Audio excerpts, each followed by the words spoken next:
Are you a breeder looking to showcase your show pigs?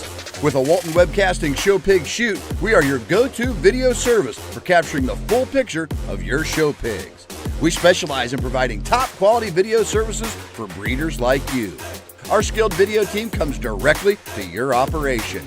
You talk to pigs, we capture the video. Whether it's baby pigs, boars, gilts, or sows, we ensure that their unique features will shine through. With the power of our website and social media, your professionally recorded videos are streamed live, allowing potential customers from all over the country to view and appreciate the quality of your show pigs. We handle the technicalities so you can focus on what you do best, raising exceptional livestock.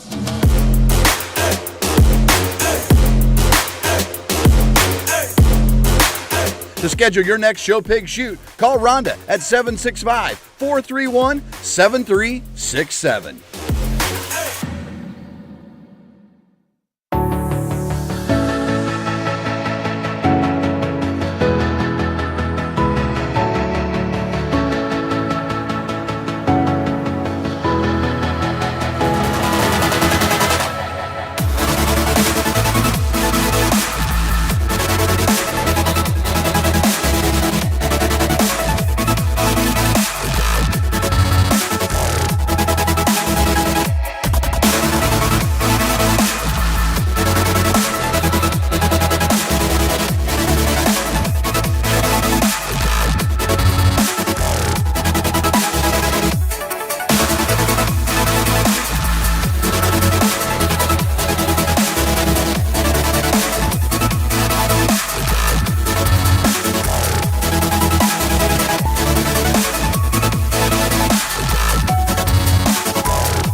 Welcome to the ultimate show on the track. Today we celebrate our premier partners, the driving force behind the livestock industry across the nation.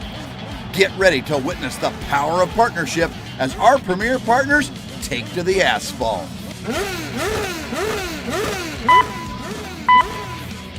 Green light and they're off. On the track we have our first partner, Laird Premium Blend Genetics from premiumblendgenetics.com. Next up, it's Beck's Hybrids from beckshybrids.com. And here comes Showright from showright.com. Coming around, we have Brad Howe Ford from bhiford.com. Right behind them, it's Biozyme from biozymeinc.com. And here comes First Farmers Bank and Trust from ffbt.com. And rounding out the racers, it's Kennedy Ventures from kennedyventuresok.com. On the track and in the ring, it's all about collaboration and teamwork. Join us in honoring our premier partners because together they're the driving force of the livestock industry.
Well, good morning, Tanner. This is Kyla Denise with the Oklahoma Port Council. We're proud to be joining from the Oklahoma Youth Expo Chester Barrow Show. Tanner, you serve on the swine committee. Tell us a little bit about how the show's going so far. Yeah, so far we're having a great show, and things ran really well yesterday. We have kicked off the Chesters this morning and expect another fast-paced and exciting day for these young people and their projects. Really have enjoyed having Troy up here on the hill and looking forward to him tucking this first class of Chesters. Tanner, you've been behind the scenes on classes and substitutions and tag changes, all the pieces. We'll take a break here for the judge. I know we're excited to get back into the hog show, and we start off with a bang. I think quality here in the top end of this particular class of Chester lightweight Chester Barrows is very, very good. And man, just to sound like a broken record from tomorrow, but from yesterday, lots of different parts and pieces. And this top pair, they do not look like each other. I can tell you that. I'm sure you guys see that from the outside looking in. And there's some calls to be made. You know, is one of them just good enough in his joints and his skeletal build? Is the other one just have enough horsepower when you get right up behind the livestock? Ultimately, I'm just drawn to the silhouette, the skeletal quality, and just the look and presence of the bear and the young lady directly in front of me. That's a high-quality show bear, in my opinion. You get off to the profile of them, and it's not even a test or a contest, I guess, for lack of better words. So much just taller shoulder, more elevated, more attractive up front. He comes at you and he's just square and more consistent from the top side of his blade to where his front foot hits the ring surface. He's so good in his top line and his silhouette from the side. Again, he doesn't come without flaws, and this decision's a little more challenging because he's not accompanied with just as much horsepower, particularly at the ring surface as far as foot size and just stoutness of feature is concerned. And then you watch him walk away from you. Does that one have just enough? I called him enough from a muscularity perspective because I think he's so high quality, so good in his skeletal build, and for any breed, but particularly this breed, so fresh and youthful about his front 1/3. A very, very nice pig to go ahead and win. Young lady got the most out of this one in second. Obviously, he's the class leader in terms of foot size, stoutness of feature. He opens up with just more skeletal width from front to rear. He's awesome about the spread and dimension he has on the top side of his skeleton. In relation to that class winner, it's no contest. He's the bigger pinned one that has just more natural muscularity when you get right in behind him. Fortunately, he falls just a bit from a skeletal quality perspective. He wants to wing out in his elbow and get a little upright in his shoulder blade. I didn't see him to be clean enough in terms of his rear joints, but let's give credit where credit's due. That thing is very stout. He's maintained mobility out here. Even though we can get hard on his look and build a little bit, I still think his height to length ratio and the way he blends his pieces from the side are certainly acceptable enough. Young lady in 3, I thought at one time we could justify saying this is the combination hog because I think he's got the skeletal integrity of our class winner, yet he comes with just a shot more punch. But at the same time, I think you could say he comes just a little more generic in relation to those two and maybe don't offer the extras. I think just as an individual, this is a good-bodied bear that reads really good from a compositional perspective. You get on top of him, his shape and expression is very, very good. I love his squareness. His squareness of hock and his cleanliness of joints when you get right in behind him. I think his view coming and going is very, very good. You step off to the profile, not only is he just a little more compact off either end of his skeleton, a little rounder out of his rump, but he's got a shot more crest, a shot more cheek there. And I thought, if we're going to give up some look and some attractiveness up front, they better come with just a shot more feature than that one has, like the bear did have in 2. But man, that's a sound-structured, good-bodied, practical kind of bear. Young man, this is the kind I'm going to gravitate to 9 times out of 10. And you ask, well, why is he in 4th? Because this is Troy Sloan's speed in terms of hip and rear leg, in terms of just his silhouette from the side. This is my absolute favorite of the initial 4 in terms of his build, his balance, and his structural integrity from the side. That one ties his neck so good into the top side of his shoulder. His spine is perfectly level. His length of hip, his length of step from behind is just absolutely insane. I love this bear from a quality perspective. perspective. Unfortunately, on a stage this big and at the Oklahoma Youth Expo, they have to have more muscle than that. He is by some margin just the plainest and most nondescript. When you get up on top of the initial four, you watch him walk away. It's the same song and dance. Young man, I love your bear. I just wish you had a shot more muscle, particularly in a setting like this. On the other end of the spectrum, we've got a stouty, big-footed, heavy-legged. I was tempted to tie into this thing because he's the He-Man of the top end of this class, just in terms of feature, in terms of bone, and he still has extension. I still think he balances right. Unfortunately, coming at you, it's not the same song and dance. He wants to close up just a bit and get a little too narrow-gauged in that regard. I'd be willing to accept that, but at the same time, he maybe wants to sway and swivel just a little bit out of his hip and hock. If we could fix him in an area or two, like I've said all week or the last couple days, man, I think that one's got some wild pieces. This one came in early, and we slammed him back. I thought, man, for a Chester, that thing's high-headed, really fresh about his head and crest, and has just a really distinct look. He comes in a little bigger package. I actually think this bear is on his way up and maybe would look better at a later date, but we're here to judge him today. In today's setting, he needs more chest. He needs more just rib shape and body. I can appreciate that bear's quality look up. He's got big limbs, and he's very flexible about his hip and hind leg. He just needs to be fresher. From there, we run into some that maybe just fall out of bed just a bit in terms of their balance or structural integrity. A really good group, lots of differences. Kids are doing a very good job. It's good to be back. Let's give them a round of applause, please.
Fifth, Cody Hammock from Perkins.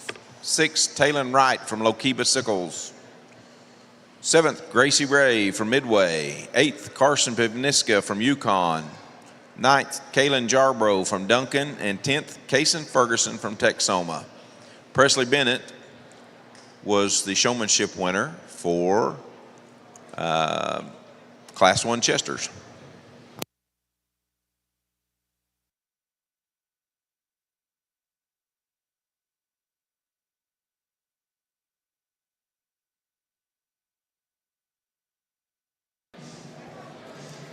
Okay, Tanner, we're back, and we just had our first class of Chester Bears in the ring. We had 71 entries total, but 34 in that class. Any thoughts on the bear that won? That's a nice pick. I thought that was a great way to start, and really, even though Troy can kind of talk about how he doesn't always find the same shape and kind, he is consistent in just quality coming to the forefront, and he's strong in his conviction when he ties into one.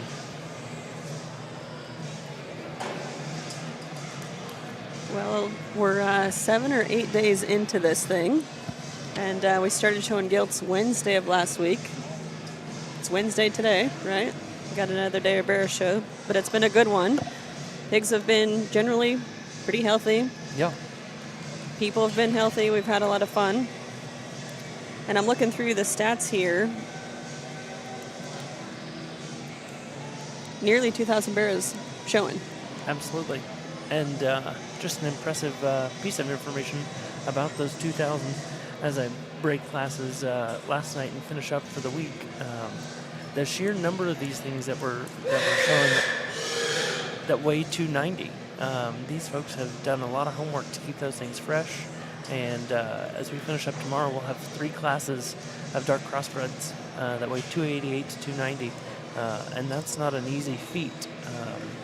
But these young people are committed to bringing a good project and have managed them well in some, I'm going to say, some trying times in Oklahoma this spring. We have felt the extremes from cold to heat and that fluctuation back and forth, and you can tell that these kids have stuck with it. Certainly admire that. To your point on the temperature, yesterday morning we walked in here, it was hot, and today we're all looking for an extra coat and a pair of gloves. Yeah. And so that's in 2 days alone. And certainly we're thinking of all the folks that are around Oklahoma dealing with the fires and the wind. This morning I woke up turned on the news, and there's more fires going. So certainly thinking of those folks.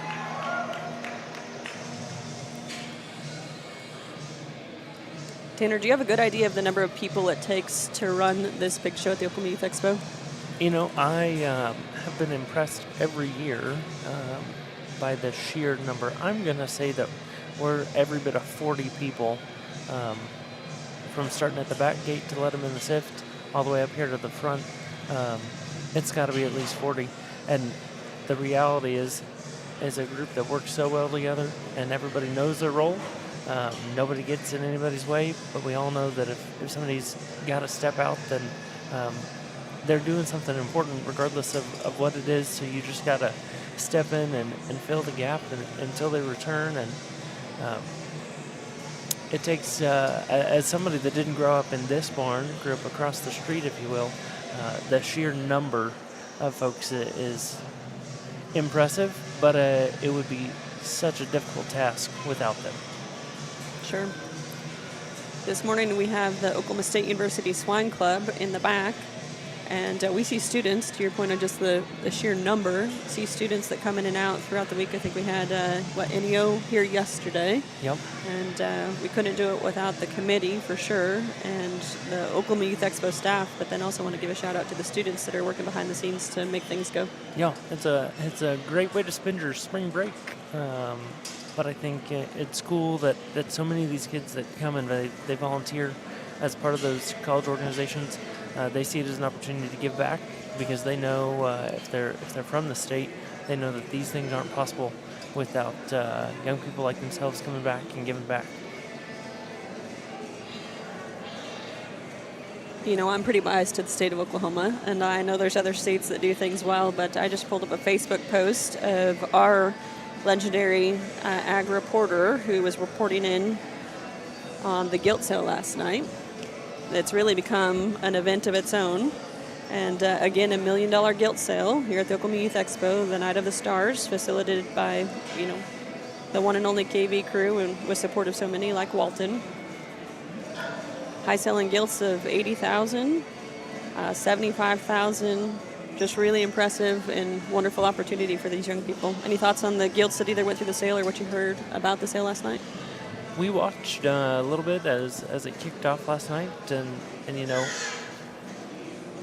just to hear them as they call out those online buyers, and knowing that projects from this state are pursued across the nation in terms of their quality and their potential to go and be productive for other show pick breeders. I think that's a testament to the depth, the quality, and they said it well when they were finishing up that lineup the other night, just in terms of this is the Super Bowl of gilts here in Oklahoma, and it is cool to talk to these kids as they come through the barns today. You can identify and recognize those kids that got to sell those high dollar gilts last night. And that's a big deal for them. That's a lot of money, and it's a lot of money that's going to allow them to continue these projects, and it sets the bar pretty high for what they want to do next year and in the years to come.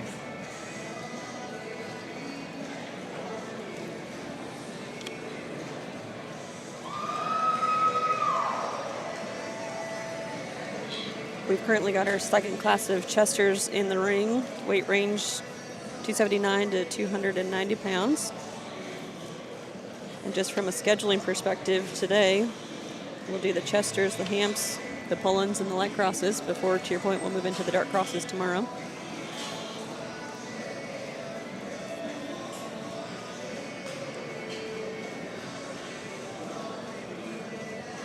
Kylie, from your perspective at the Oklahoma Pork Council,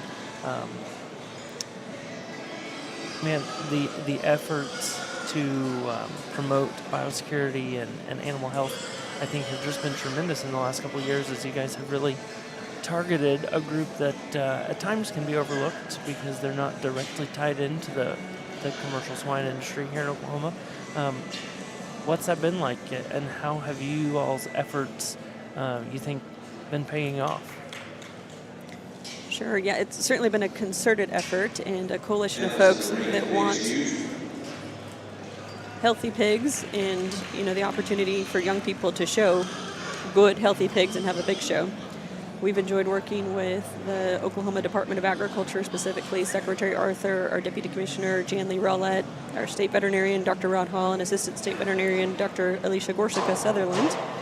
From the regulatory perspective of just, those folks are skilled and, well connected and can open doors for our young people in the state. So we've worked with them. Of course, the Oklahoma Youth Expo has just been tremendous. I don't know that we've come up with an idea yet in an attempt to keep pigs healthy that Tyler, Cass, JD, Jacob, Bray, the whole crew hasn't entertained. And certainly the idea on the first round might not be perfect, but together through some collaboration, we've come up with ideas that I think are paying off, right? I think that pigs look as good and as healthy as they have, and not that we've had huge issues in recent years, but we know these kids have worked months and certainly don't want something to come up last minute when they're here at the show that would prevent, their Barrow gilt from being anything other than just exceptional. So it's been good. We've done some series of proactive messaging, really focusing on before, during, and after the show biosecurity, because we know all points are critical in that piece. And then even, Tanner, if you walk through the barns, you'll see several folks that have their own set of biosecurity practices, whether they're, avoiding nose-to-nose contact or they've got a foot bath, and even talking about the gilt sale. That was one strategic move of moving the gilts away from the barrows, just for the sake of, people traffic, but certainly pig traffic. And I think that that's been a good move. That's what Todd and Blake and crew have told me. Plus, they've created a really unique venue over there for the gilt sale. So it's been a fun effort. It's still animals and disease and all of those pieces, but we've appreciated the opportunity to collaborate to give these young people the best opportunity to show the pigs they've been working on all year. Yeah, absolutely. And to your point, as we run scales in the morning and the evening, I think back to when I started on the committee, I guess 4 years ago, and you didn't see near the ownership of those biosecurity practices by our exhibitors, and not because they weren't concerned about that, but I think it just wasn't at the forefront of their mind. They made it here with healthy pigs, so it just wasn't, didn't seem to be there, and by golly, you go back there now, and just about everybody's doing something, and I think it's the leadership of those people you mentioned, and then the ownership of, hey, we play a part in something much larger than just showing pigs here, so we're going to do our part as young people to help that. And I think that's great. As a former ag teacher, I think that's something that we talk a lot about. How can we make showing livestock real world applicable, and that is absolutely a great way to do it. No doubt. I'm looking across the ring at the 66 Ventures banner, which would be the Green family, great Oklahoma family. And I bring that up because I saw a Facebook post of Evan's, right? So it's the things we're doing here at the show to keep pigs healthy, but it's also when we go home. And to the point of Evan and the nice herd of show pigs that they've put together as a family, I saw his social post that he's got a pair of shoes, right, that he's going to wear at home and a pair of shoes that he's going to wear here. And it's those simple practices that I think that we have really made approachable, and folks are just thinking a bit more. So it's not been easy, and we've received a lot of feedback. We think that feedback is a gift, but our intent is good kids showing good pigs every year at the Oklahoma Youth Expo on this really incredible stage. Yeah, absolutely. Tanner, before Troy jumps on the mic here, there was the first cake delivered here to the stage this morning. And that thing is fresh from this morning. Yeah. You can tell. It's got some condensation in the lid, and it looks real good. A Butterfinger cake from Brittany. I haven't finished my coffee yet, so I'm going to hold down. I don't even think that cake is for other folks, but the treats are starting to show up already.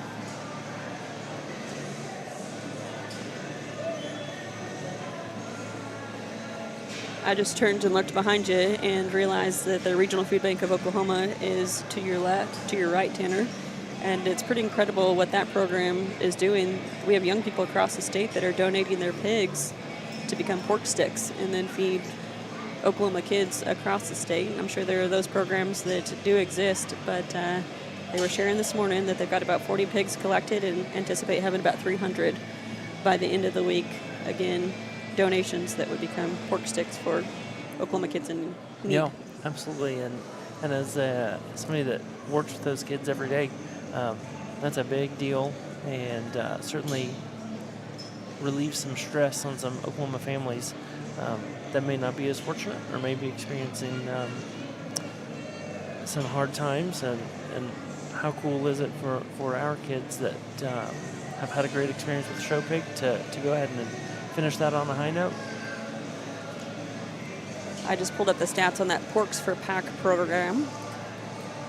And it includes a kid receives a backpack filled with shelf-stable, nutritious food like the pork sticks. And the food banks, we've got two of them here in Oklahoma, the Regional Food Bank of Oklahoma here in Oklahoma City, and then the food bank up in Tulsa, which is ran by a show pig enthusiast or show pig dad, Jeff Marlowe. They're distributing pork sticks to 547 schools, and there are more than 20,000 chronically hungry children each week that get these pork sticks in these backpacks. So the need is real, and a cool program that these 4-H and FFA young people are participating in helping their neighbor.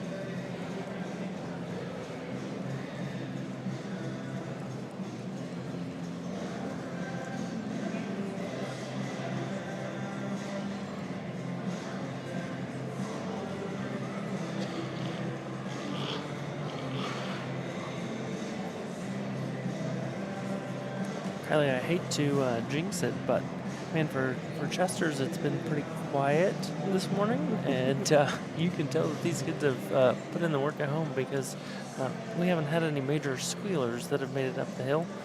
Pretty good natured, so hopefully we can keep that rolling all day. When you got a quiet ring of Chester's, you know it's going to be a good day.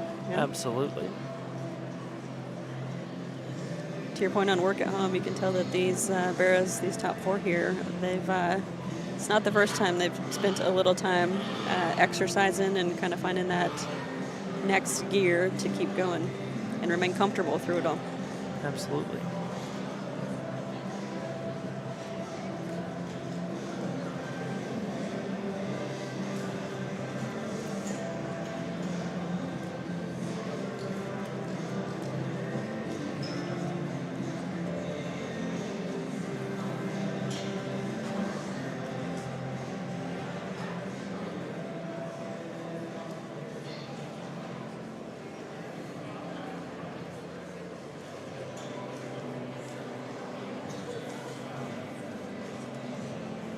The tunes aren't bad this morning either. No, we've livened it up pretty well this morning. A little bit of something for everybody.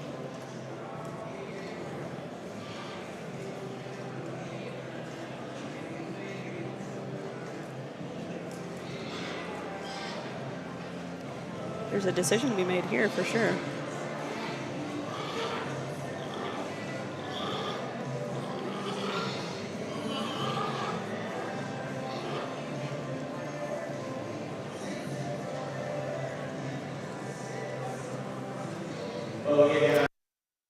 And I told Boots, welcome to my world. It seems like every class just kind of comes to us this way, and I don't mean that in a bad way. I just lots of different types and kinds and parts and pieces. Ultimately, we're left with two that we thought just brought a few more extras to the forefront in terms of freshness and how that they're presented out here. And I will say, the young lady that's going to win directly in front of me, that bear is not perfect about his head and his crest and the way he ties his front skeleton into his shoulder blade. There is no doubt in our mind, though, that's the bold Barrow of the drive that is absolutely intimidating when you get up on top of him. He's probably got as much spread and dimension and just ditch working down his back as anything that we've seen today.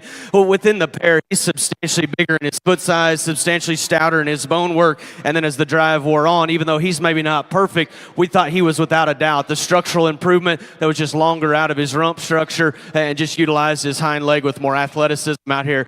I love just the length of body and the shoulder height of the Barrow that comes into two. He too's broad in his chest, big in his blade. They got him aired up high, and his fit job in terms of just hydration is very, very good. He's big pinned and massive from behind. We tried to save these chesters and throw them back as much as possible. This one simply just can't go good enough to go ahead and win this particular class, and we'd be more accepting of that if he was just an absolute outlier in terms of feature. There's no doubt in our minds. He's the frailer one of the two. He too's got just a shot more crest up front. Monster is really big in his shoulder blade. He is monster-like in his back, and absolutely incredible when you get in behind him just in terms of his thickness of muscle. Just got to make that one go better and be just a little stouter featured. We were both very tempted to tie into this one and say, hey, this is the high-quality athlete of the group, because I think in terms of length of hip, bend of hind leg, and just athleticism out here, he is so extended off either end of his skeleton. At the same time, when push comes to shove, they have to have more heart than that. They have to have more forerib. They have to have more physical feel. And then if we're truly going to get really hard on him from a quality perspective,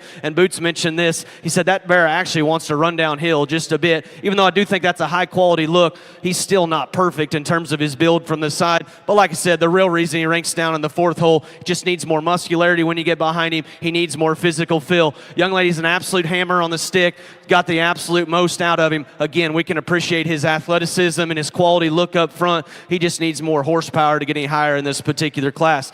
The Barrow in 4 does have the horsepower that we're after. He's got the big hair, the big bones. He's short body. He proportions up relatively decent from the side. I guess I haven't mentioned this a lot, but this pig's just too fat in my opinion, and I don't like saying that necessarily on the mic because a lot of times we're just guessing. That thing's pretty cheeky up front. He needs to be the least with the least amount of indentation there in his forerib. He's a little plainer about his shape up high. If we could just peel some bark off of him and crispen him up, that's the kind of proportionality, the length of body, the bone, the hair, the moderation of frame that we're after. His view from behind is very, very good. Just need to peel him down a little bit, give him just just make him more appropriate from a compositional perspective. Stout mug, tall-shouldered one.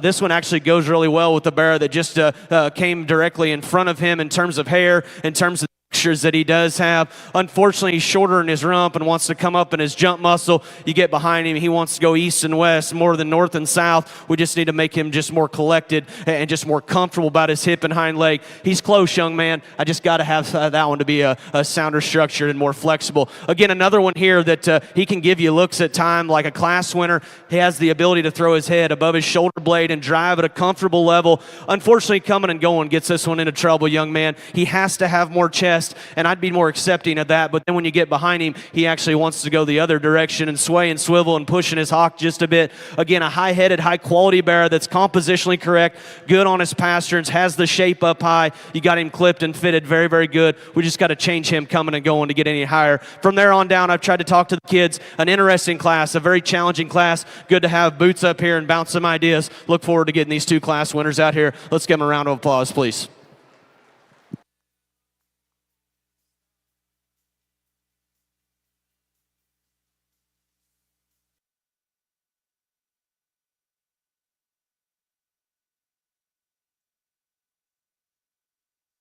From Morris. Second, Catherine McLean from Leedy. Third, Shelby Prince from Garber. Fourth, Landon Seaton from Tecumseh. Fifth, William McPeak from Chickasha. Sixth, Keaton Ferguson from Texoma. 7th, Tegan Hames from Amber Pocasset. 8th, Balin Wood from Tishomingo. 9th, Kennedy Woods from Hartshorn. And 10th, Kinsley Morgan from Comanche. Showmanship winner there was Shelby Prince from Garber.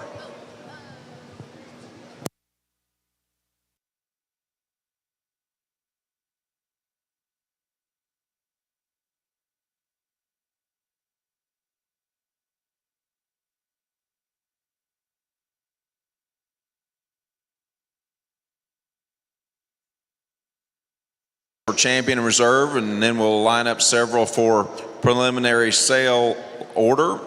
Representing Class 1, the winner was Maddox Henry from Caddo.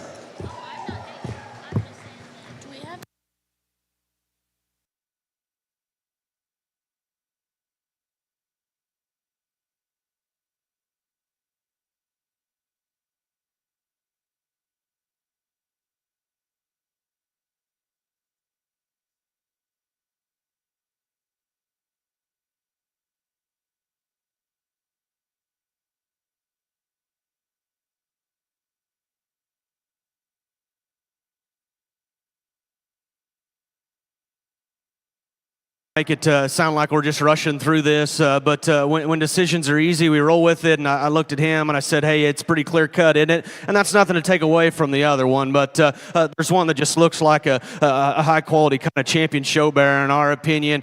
So good in terms of his silhouette, so good in terms of his balance. He's not the biggest muscled one we've seen all day, and if you don't think he has enough, I guess we'll agree to disagree. Quality will always rise to the forefront for this guy. I like this bearer very, very well. He's presented to a T. Young lady does an incredible job. Right here's Class 1's our champion.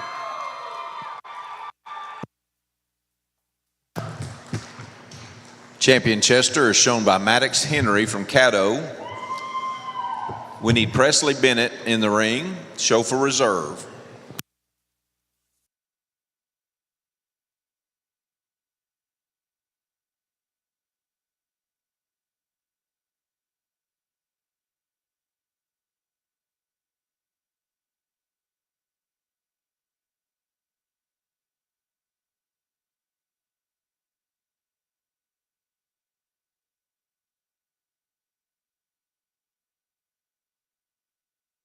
Just a bit in terms of type 9 and the positive attributes that they bring to the forefront here at the Oklahoma Youth Expo, and we're still in agreement. We think both these hogs are accompanied with just the extras in terms of feature, in terms of rib, in terms of mass. There is one though that's just absolutely insane in terms of his back shape, and he's still the structural improvement, particularly out of his front skeleton. When they come at you, he's just better from the top side of his blade to where his front foot hits the ring surface. He's a taller shouldered option that's just a little later maturing and still has the mass advantage. Young lady right here is going to be our reserve.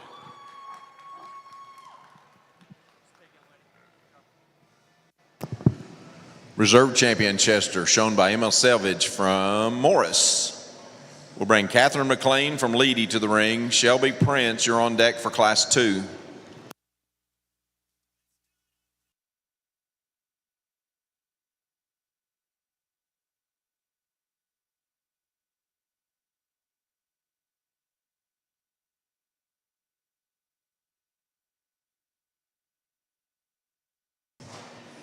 Our third Chester comes from Class 2. That's Catherine McLean from Leedy. We'll introduce Shelby Prince to the ring. Landon Seaton, you're on deck for Class 2.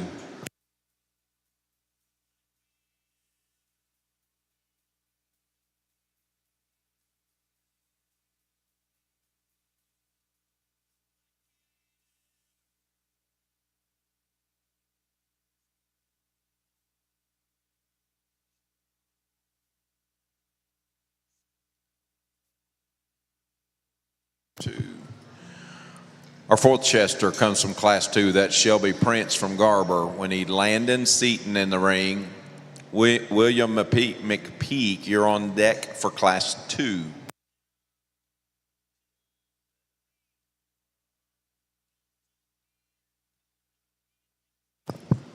Our fifth selection comes from Class 1. That's Presley Bennett. Presley, we need your third place pig in the ring as well. Andrew Watley, you're on deck for Class 1.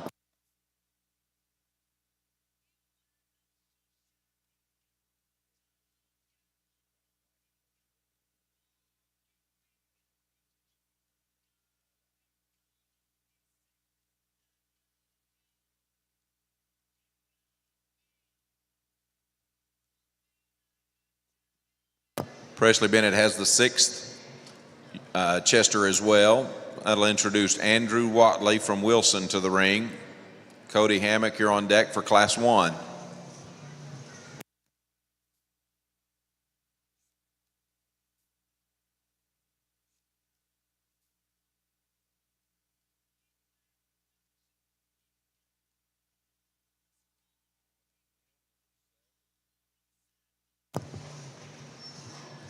Our 7th Chester comes from Class 1. That is Andrew Watley from Wilson. We need Cody Hammock in the ring.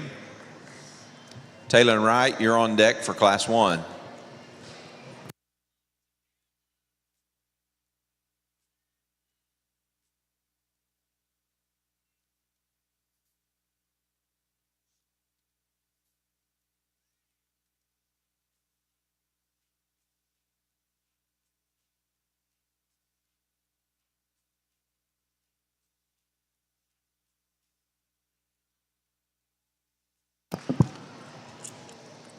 Our 8th Chester comes from Class 1. That's Cody Hammock from Perkins. We'll introduce Taylor Wright to the ring. Gracie Ray, you're on deck for Class 1.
So good morning, everybody. This is Ted Laird. We're trying to keep you up to date today with as best we can on pedigrees and names and breeders. In that Chester deal, the champion, Maddox Henry, and that was a big daddy from Jervis. So mixing things up there. Emma Salmage was reserve. I don't have that. The third. Sorry. And then we got the fourth overall. We did get that information. Shelby Prince, which is a friction from Heron. So that's what we have so far on that class. A couple things from yesterday. The champion Berkshire was a. Just 1 second.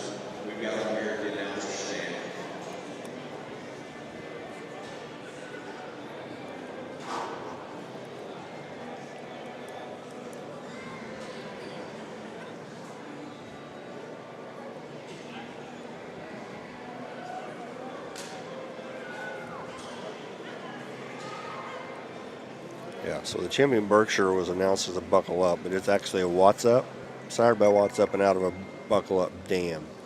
So we sent that, got that updated on Pig Planet as well.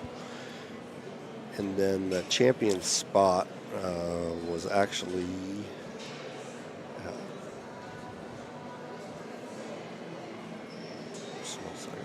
horsepower, and that was bred by Curray. So that's correction there on the spots.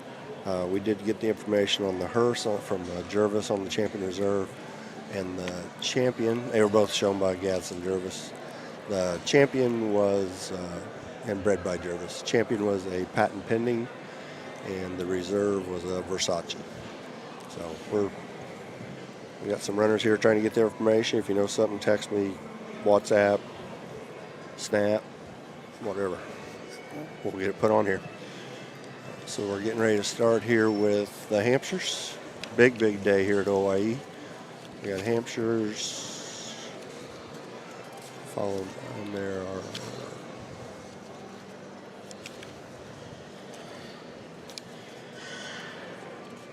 6 classes of Hampshires. Then we go into Poland's.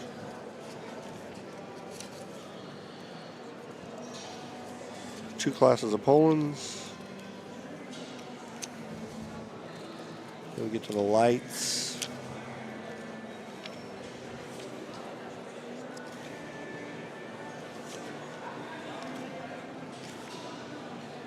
Five classes of light crosses. That looks like that's what the agenda today, so that means Hamps and darks tomorrow. Am I correct? So try to keep you updated as best we can.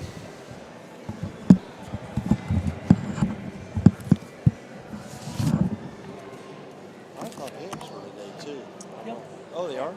Right now. Oh.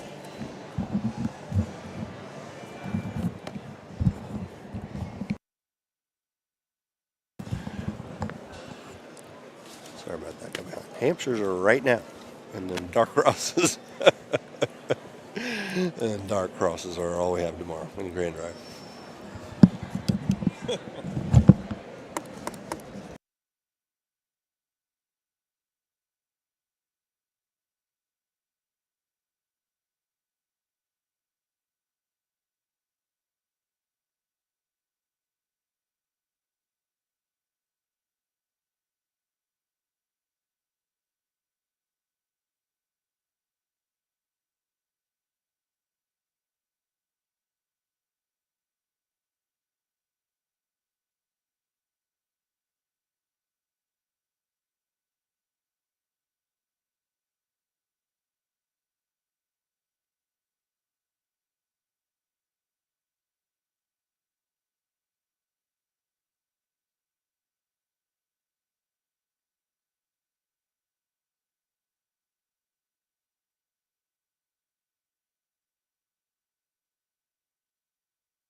So out here in this class right now, we got the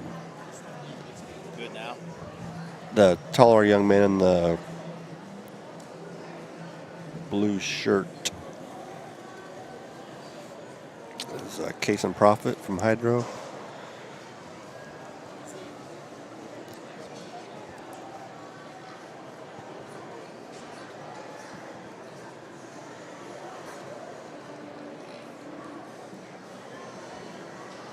Young lady in yellow.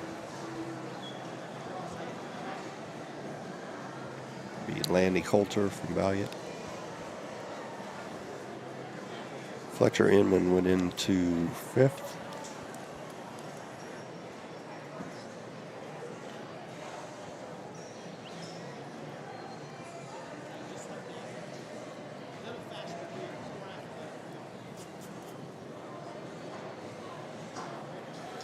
Young lady in the dark blue out here is Avery Throckmorton.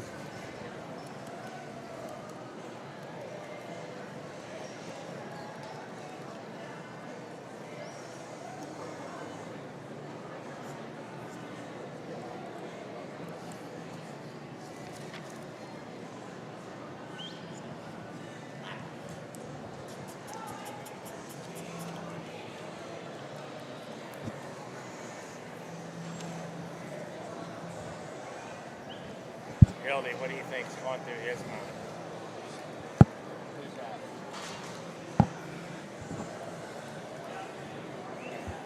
I don't see. Nervous.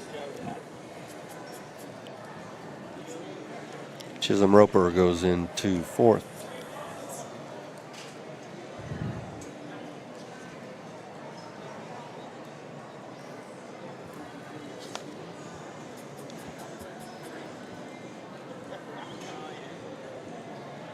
Case and Profit in 2nd or in 3rd.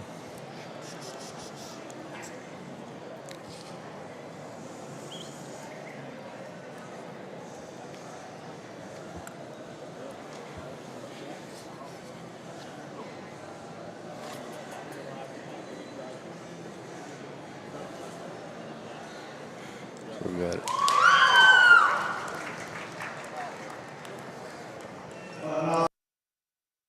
Looked good coming through the pins, and it's refreshing to have some quality for sure, regardless of what show you're at. I think this pair gets close, and honestly, it's always probably easier on the other side of the ring, but when you just start comparing these, it just makes sense for me to use this young lady in the yellow shirt. I'll tell you the differences that I see within the pair. I read this pig is later in his maturity pattern, longer in his cannon bone, taller at the point of his shoulder. As he comes right at you, he has the decisive advantage, not only in terms of width and mass, but at the same time, he stays more consistent and true from the top side of his blade to his knee to where his front foot hits the ring surface. Here's a giant-legged, kind of lightweight show bearer that's still upright and good on his pasterns. He's a stout mugged bearer that has some feature and some durable kind of look, yet he balances and proportions incredibly well. In relation to the bearer in 2nd, I think that not only is this bearer better in terms of his composition, he pulls together a stronger kind of top line and just maintains his silhouette from the side from a more consistent perspective. An absolute Mack truck coming at you, like I said, and he follows suit when you get right in behind him. Is he as athletic or as fast moving as the bear in 2? He's not, and he's on the edge from behind. I ain't scared to take him a little on the edge if they remain square and comfortable. I thought that bear's rear view was as wide and square and true as you could ever want one. Compositionally better coming and going. I like that pig a good deal to go ahead and win. Young lady in the 2 in the blue, you did a good job driving him, and I'll say it, if we're going to be honest, at one time I had you win. This one's got the bone and the extra kind of look. He's got a neat kind of head ahead of it, or a neat kind of head above his shoulder, ahead of his shoulder blade, excuse me. He's got a bendy hind leg that from the profile is very, very flexible. We get into him and we dip into the details and just really try to break him down and get hard on him. Like I said, we're going to have to on a stage this big. That bear reads to be a little short in his cannon bone and wants to run downhill ever so slightly in relation to our class winner. He's got a shot more cheek and a shot more crest, particularly for a lightweight market hog. And then as we get off from afar and study him. He wanted to weaken in his back line, and as he drives right at you, comes in at his knee. That's a well-presented, high-headed kind of show bearer that's got beautiful skin and hair, a beautiful hind leg structure from the profile. I still think he balances good as an individual from the profile. When push come to shove, I thought we needed to get hard on him in a place or two. Very nice kind of pig, though, there to be in second. Again, I like a lot of things about the one in third. Just a stout, mugged kind of show bearer, and of the drive, and I don't know what they weigh. It doesn't really matter at the end of the day, but this pig reads to be a little bigger in his kind and still maybe on his way up, and I mean that in a good way. A little bit taller, statured kind of pig here that has some length and extension off either end. He's still accompanied with foot size and stoutness of feature. He's stout in his mug, big in his arm. His spread up high is more than adequate. Again, wanted to fall apart just a bit from a skeletal quality perspective. You watch him come right at you. I'd like to square him in his front foot. You watch him drive directly away from me. He wants to set his weight on the outside of his hoof wall, and his hock shape becomes just a little bit concerning. A flexible, practical bodied kind of show bearer that has extension, has muscle, just wanted to get a little off there about his feet and legs. Same goes for the 1 and 4. When this thing cranks his tail up and this young man's get this thing put together from the side, his front 3/4 can get me fired up. That's a good-looking, dark-complected show bearer that has incredible skin and hair, incredible presence up through the front 1/3 of his skeleton. And even though I'm going to get critical on this pig's hip and hind leg, I still call it very, very functional. He may take as long of a step out of his rear leg as anything that we've seen. He almost fills his stride, for lack of better terms. At the same time, I don't call it as attractive or as ideal about just the look of it as I'd consider ideal. He wants to duck his pins and kind of get underneath himself and round out of his hip. That is the real reason he can probably fill his stride. At the same time, I don't find it as attractive. He too could use just a shot more body. Again, high quality, well presented, well driven. Young man got the most out of him. I like a lot of things about that kid and about that show pig there to be in the 4th hole. Same goes for the 1 and 5. If we're just going to carcass him out, man, this thing has a huge, huge back. He has a big engine working in him. Incredible in terms of the spread, shape, and dimension out of the backside of his shoulder. His turn to his loin edge, his pin set, and his real muscularity when you get right in behind him is absolutely off the charts. Still so good about his look and his youthfulness up ahead of his blade. That's a show bearer head and neck. I can get in on that all day long. You ask, well, why are you getting so hard on him and getting him down in 5th? Because you've talked him up. I have to fix him in terms of his lower joints, particularly from behind. He gets a little smaller and more refined in his feature, and he wants to set on the outside of his hoof wall. If we could intensify his bone work and square him up from behind, that may be our class winner. Man, if we could just fix him there, I think that pig's really good. Young man got the most out of him. Again, some far-reaching stuff there. Just need to make him more fault-free. A nice kind of show bearer here that's just kind of meat and potatoes. Maybe doesn't offer as many wow factors. A stout mugged one, though, with body and muscle. Told this young man he gets a little staler in his appearance, a little rounder out of his rump, and maybe doesn't utilize his hock quite as well. Again, good-looking show bearer that's got muscle, got body. Real good class. I'm fired up to get into these Hampshires. Let's make some noise for those exhibitors, please.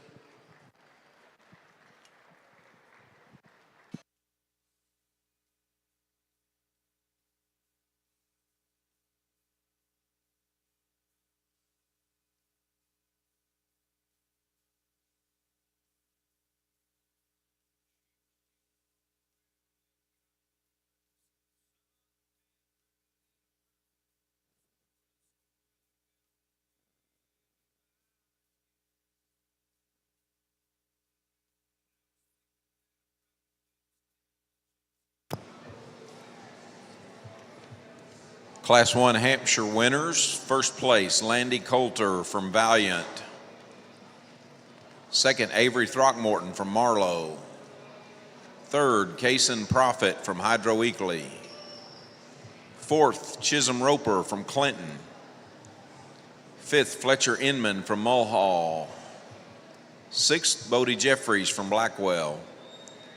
Seventh, Jetta Poole from Manford. Eighth, Cheyenne Brewer from Navajo. Ninth, Kennedy Hicks from Sterling. And 10th, Balin Brandon from K County 4-H.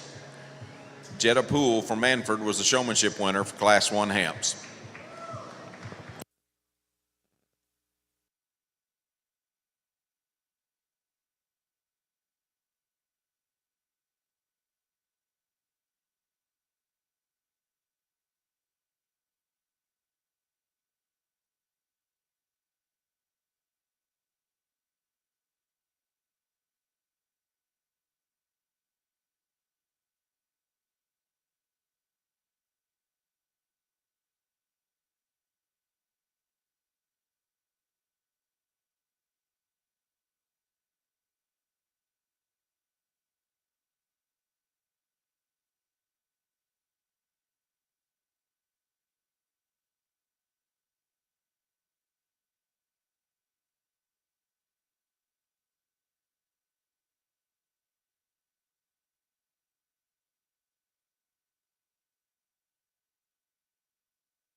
Alrighty, so in that first class of Hamps, we got some of this information put together.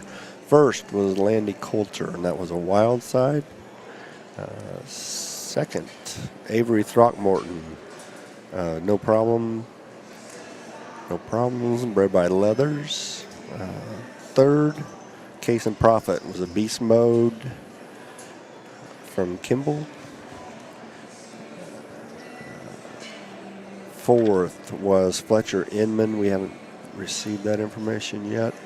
And fifth was Chisholm Roper. And it was Trick Daddy from McAdams Livestock. That's what we got going there. So we are on class 2. Weighs 247 to 257. 50 pigs in class.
Coming out of class, or pin 1.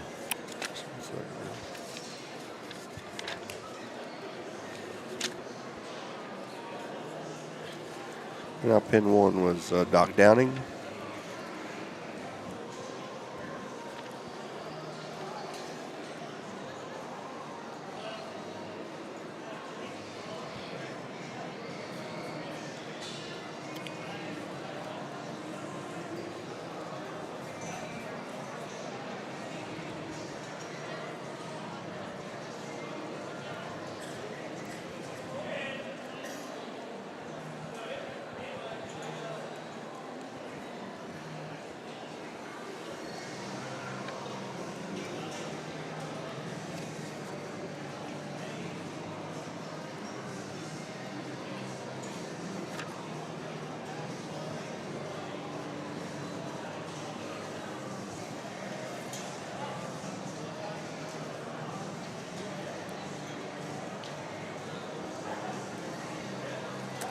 We'll grab these things when they come back out here for next sort.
Young man there in the dark green would be Doc Downing.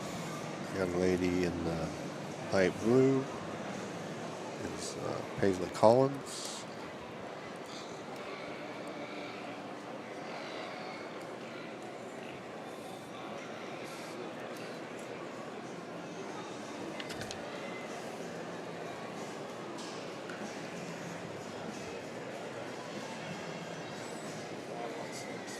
Young lady heading into the first pin there. Maddox Henry goes back into pin 1.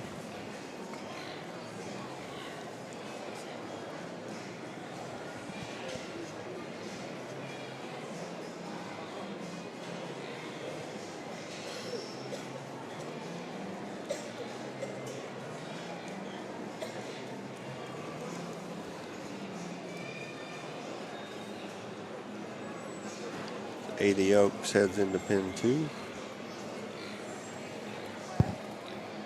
Doc Downing into 3.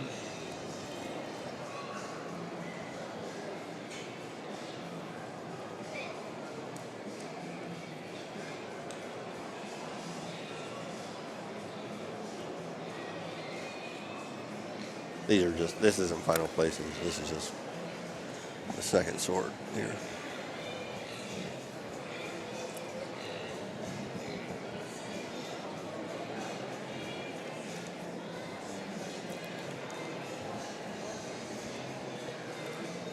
Todd, I like the use of the manual spray, old style sprayers. It greatly reduces the amount of water that gets used. You got to work at it if you really want it.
Back into fourth place, Doc Downing from Delaware.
Dorman heads into 3.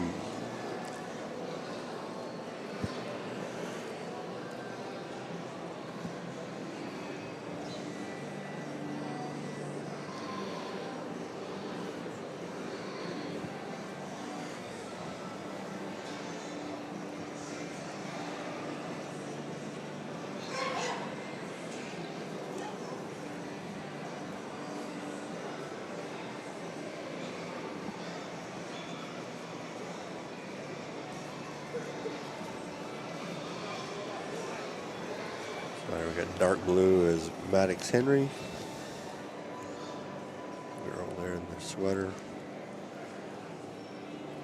is Ailey Oaks from Stillwater.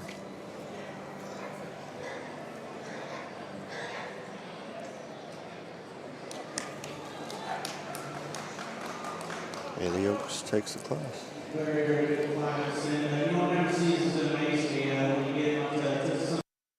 I don't care where you're at in the country, just the amount that you guys get out of them, the guys getting them ready. I mean, this top, really this whole class, skin, hair, presentation, showmanship ability, hydration job, whatever it may be. This is what makes it fun, judging shows. And I'm not going to tell you any of them are perfect. There's some far-reaching pieces in this particular class, and you guys got the most out of them just in terms of getting them ready. Ultimately, we're left with 3 of them that I think offer just a shot more extras. One of them I couldn't get his hip to quite do what I want. He ended up in the 3rd hole, and so we're left with a pair here. And within the pair, I think there's one that's just a little more unique in terms of his proportions from the side. From a height to length perspective, he's the longer cannon bearer that's taller shouldered and comes at you square and more broad in his chest and knee. You get off to the profile of him, and he's more prominent in his jawbone. He's cleaner in his throat latch and his cheeks, and I think he's just more compositionally correct. He's the bigger statured bearer. Sometimes when we do that and bring forth the things I just talked about, they can be just a little drier in their rib, and I wish that pig right there was just a little better in terms of his body shape and his rib shape. Man, that thing is tall-shouldered. He's wild-looking. He's short-backed. He's a short-back pig that still offers extension ahead of his blade. Ties his neck so good into the top side of his shoulder, and even though he is just a little rounder out of his rump, I still think length of hip, his length of step, and his athleticism is very, very good. Young lady, you do an incredible job getting them drove here in second, and I love this bear's forerib shape. This guy's the more moderate framed option of the initial pair that has just more physical feel. He looks like a naturally an easy fleshing kind of bear. His spread, dimension, and hydration job on the top side of his skeleton is very, very good as well. He's also big-footed. I read him to be the bigger armed bear of the initial pair. When we get off to a far and break them down for the things that I guess I'm after when it comes push comes to shove, I didn't read that bear to be near as tall-shouldered. I read him to be with just have a shot more cheek and a shot more bark on him. I'm not saying he's a composition concern by any means. I didn't read him to just be as lean. And even though the set and angle to his hip and hock is very, very good, I still wish he'd just push his hind leg back further behind his tail set. That's a big-chested, big-bladed, big-top, stout-ended barrow that when you get behind him is just absolutely incredible in terms of his squareness and his circumference of bone. A very, very neat pig there to be in second. Maybe as freaky of a show barrow or a pig, I guess, for lack of better terms, just livestock that we've seen. And if this one doesn't gravitate, or if you don't gravitate to this one when they first hit the ring and this one to catch your attention, you don't understand what it takes to make elite kind of livestock. This one is so out there in terms of bone, in terms of hair, in terms of density, in terms of the mass that he does have. Absolutely creased up in terms of his shape up high. He's so big pinned and so stout. For one that's that stout-legged and that big featured, he's still good and upright on his pastureance. The thing just looks like he needed to go to the restroom, and I let him take a couple extra laps, not because I didn't like him, but I was hoping he would just kind of relax in terms of his spine, lengthen out of his rump just a little bit, and just become more comfortable. Unfortunately, there was a decision to be made, and this particular judge on this day decided just his spine, his hip, and just the way he utilizes his hind leg just wasn't quite good enough in this particular set. If you like that one to win and call him good enough in that area, I can't argue with that. But at the same time, I'll tell you the differences that I see. In terms of hip and hind leg, man, this one is just so comfortable that comes in next. I'm not saying this one looks like the show winner, but I think as an industry, if we had more show barrows that look like this and are this fault-free, maybe we wouldn't have so dang many problems to deal with. This thing's good in his body. He's awesome in terms of his skin. His skin and hair and his just darkness out here is absolutely incredible. He looks like a barrow that's naturally just has appetite, forerib shape and body. His spread and muscularity up high is very good. So square and true and genuine when you get right in behind him. Obviously, of the initial four, he is not as stout-legged, and I'm not going to come in here and just bone him out, but on a stage this big, they're going to have a few extras in terms of feature. I wish we could just stouten him up. He too has, as much as I like his just natural body shape, has just a shot more physical feel maybe than I'd consider ideal out here. Throws off his balance just a little bit. This barrow coming in next rivals the one directly in front of him just in terms of his silhouette. That is a beautifully constructed show barrow in terms of his look from the side. His length of neck, his stoutness of skull, and his elegance ahead of his blade is incredible. Skin, hair, and presentation is on point. He's a loose spine barrow, and I mean that in a good way. He's still comfortable and collected in that regard.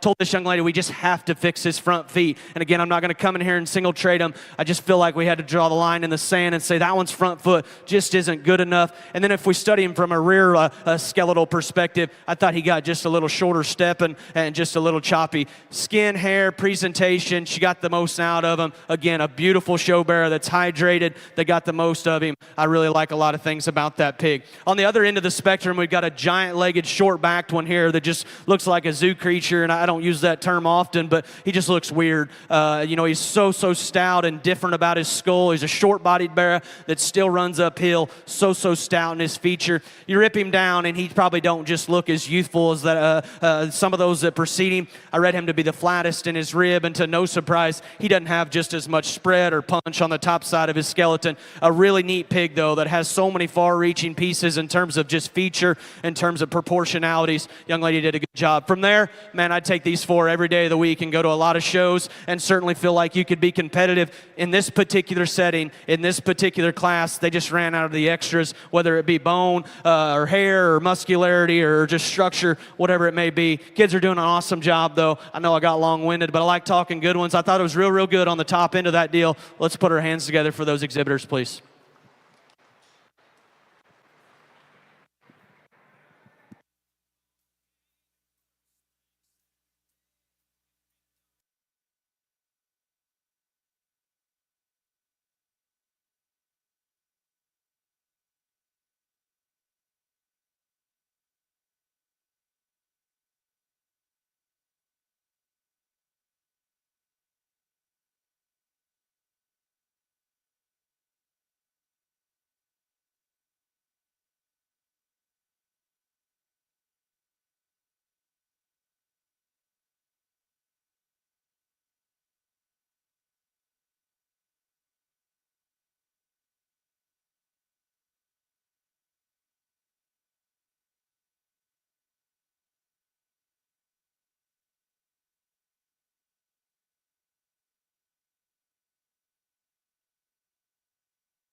Yeah.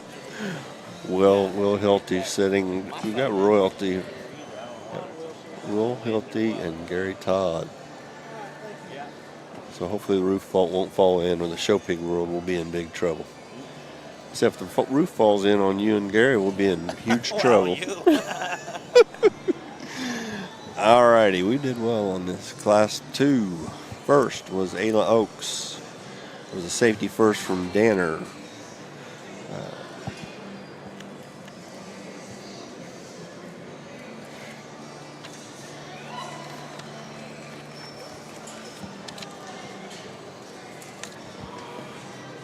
Second was a tricked 4 from McCarty and Hawk. It was Maddox Henry. Sorry. Third was Reed Dorman. It was a wide awake from Justin Day. Fourth was Doc Downing. That was a blackjack from Boble. And fifth was JC Cantrell, and that was a buckle up from Cantrell. We are on class 3, 258, 269. 2 more classes. No, 3 more classes, 4 more classes. Class 3 of 6.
Well, good morning and welcome to the middle part, I guess, of the Hampshire Barrow Show. We're showing Class 3.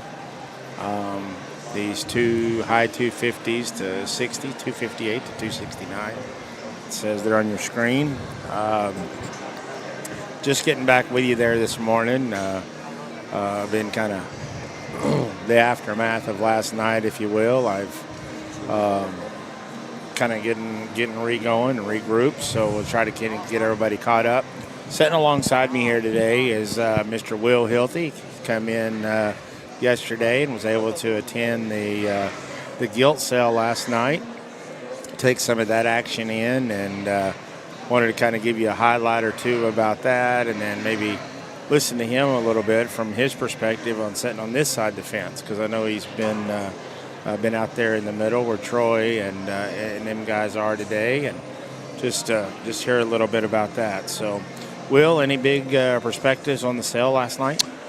Yeah, I thought just an incredible set of gilts. You can make the argument that it's the most anticipated gilt sale of the year in the entire industry, and I thought the set of gilts certainly lived up to that billing last night, and a whale of a sale, and rightfully so. I thought there were gilts scattered all through that'll be heard from in the industry, and sure to make an impact going forward across all breeds. And I thought the red gilts in particular were very, very good, and just a tremendous set of gilts that were very, very well received, and as I said, rightfully so. Yeah, up and down. It is, as you said. It's turned into or created to be, or however you want to look at it, the most anticipated gilt show and sale there of the year. And I think that was reiterated by all the judges, even when they were talking the classes, throughout. So, speaking of which, just so those of you that want to follow along and always chase the numbers. The sale last night totaled $1.24 million. That's a $9,583 average there on that set of 128 gilts. So very remarkable opportunity for so many kids and their families that was able to participate in that, and not only the money that they get to recover or if you will, or put back in their pocket from their project. Those are gilts that's going to go out and work for other breeders or breeding programs, and obviously we hope to hear from them. Yeah, I think a neat thing about it too, if you just look at it with a broad brush and hear a $9,800 average or whatever from a breeder or somebody looking to invest, maybe that would discourage you a little bit. But I'll say that I thought there were gilts in the sale that if you did your homework and studied and wanted to form your own opinion, that there were gilts that were sure bought for the money and going to be able to make an impact and make people's programs better. So I'd encourage you, if you're thinking about it next year, there's no other one like it. Just a tremendous set of gilts, and then the publicity that goes along with it. Young breeder or somebody wanting to get started, or even an established breeder, I think that this OYE gilt sale's a place to latch on and make a mark for yourself potentially. Yeah, there's no doubt. From that standpoint, and I get phone calls obviously leading up to the sale. People want to know about the gilts and which ones to buy or which ones to look at, and I tell people there's one in there for you if you want. You can.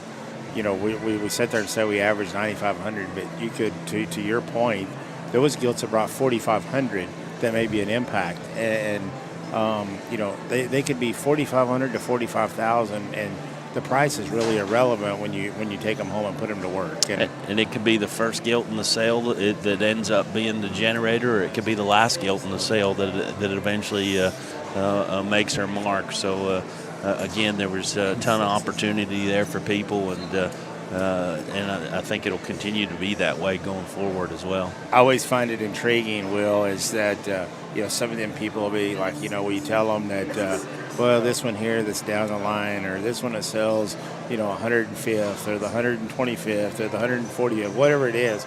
Everybody, they're like, well, man, them things are down the line and everything else.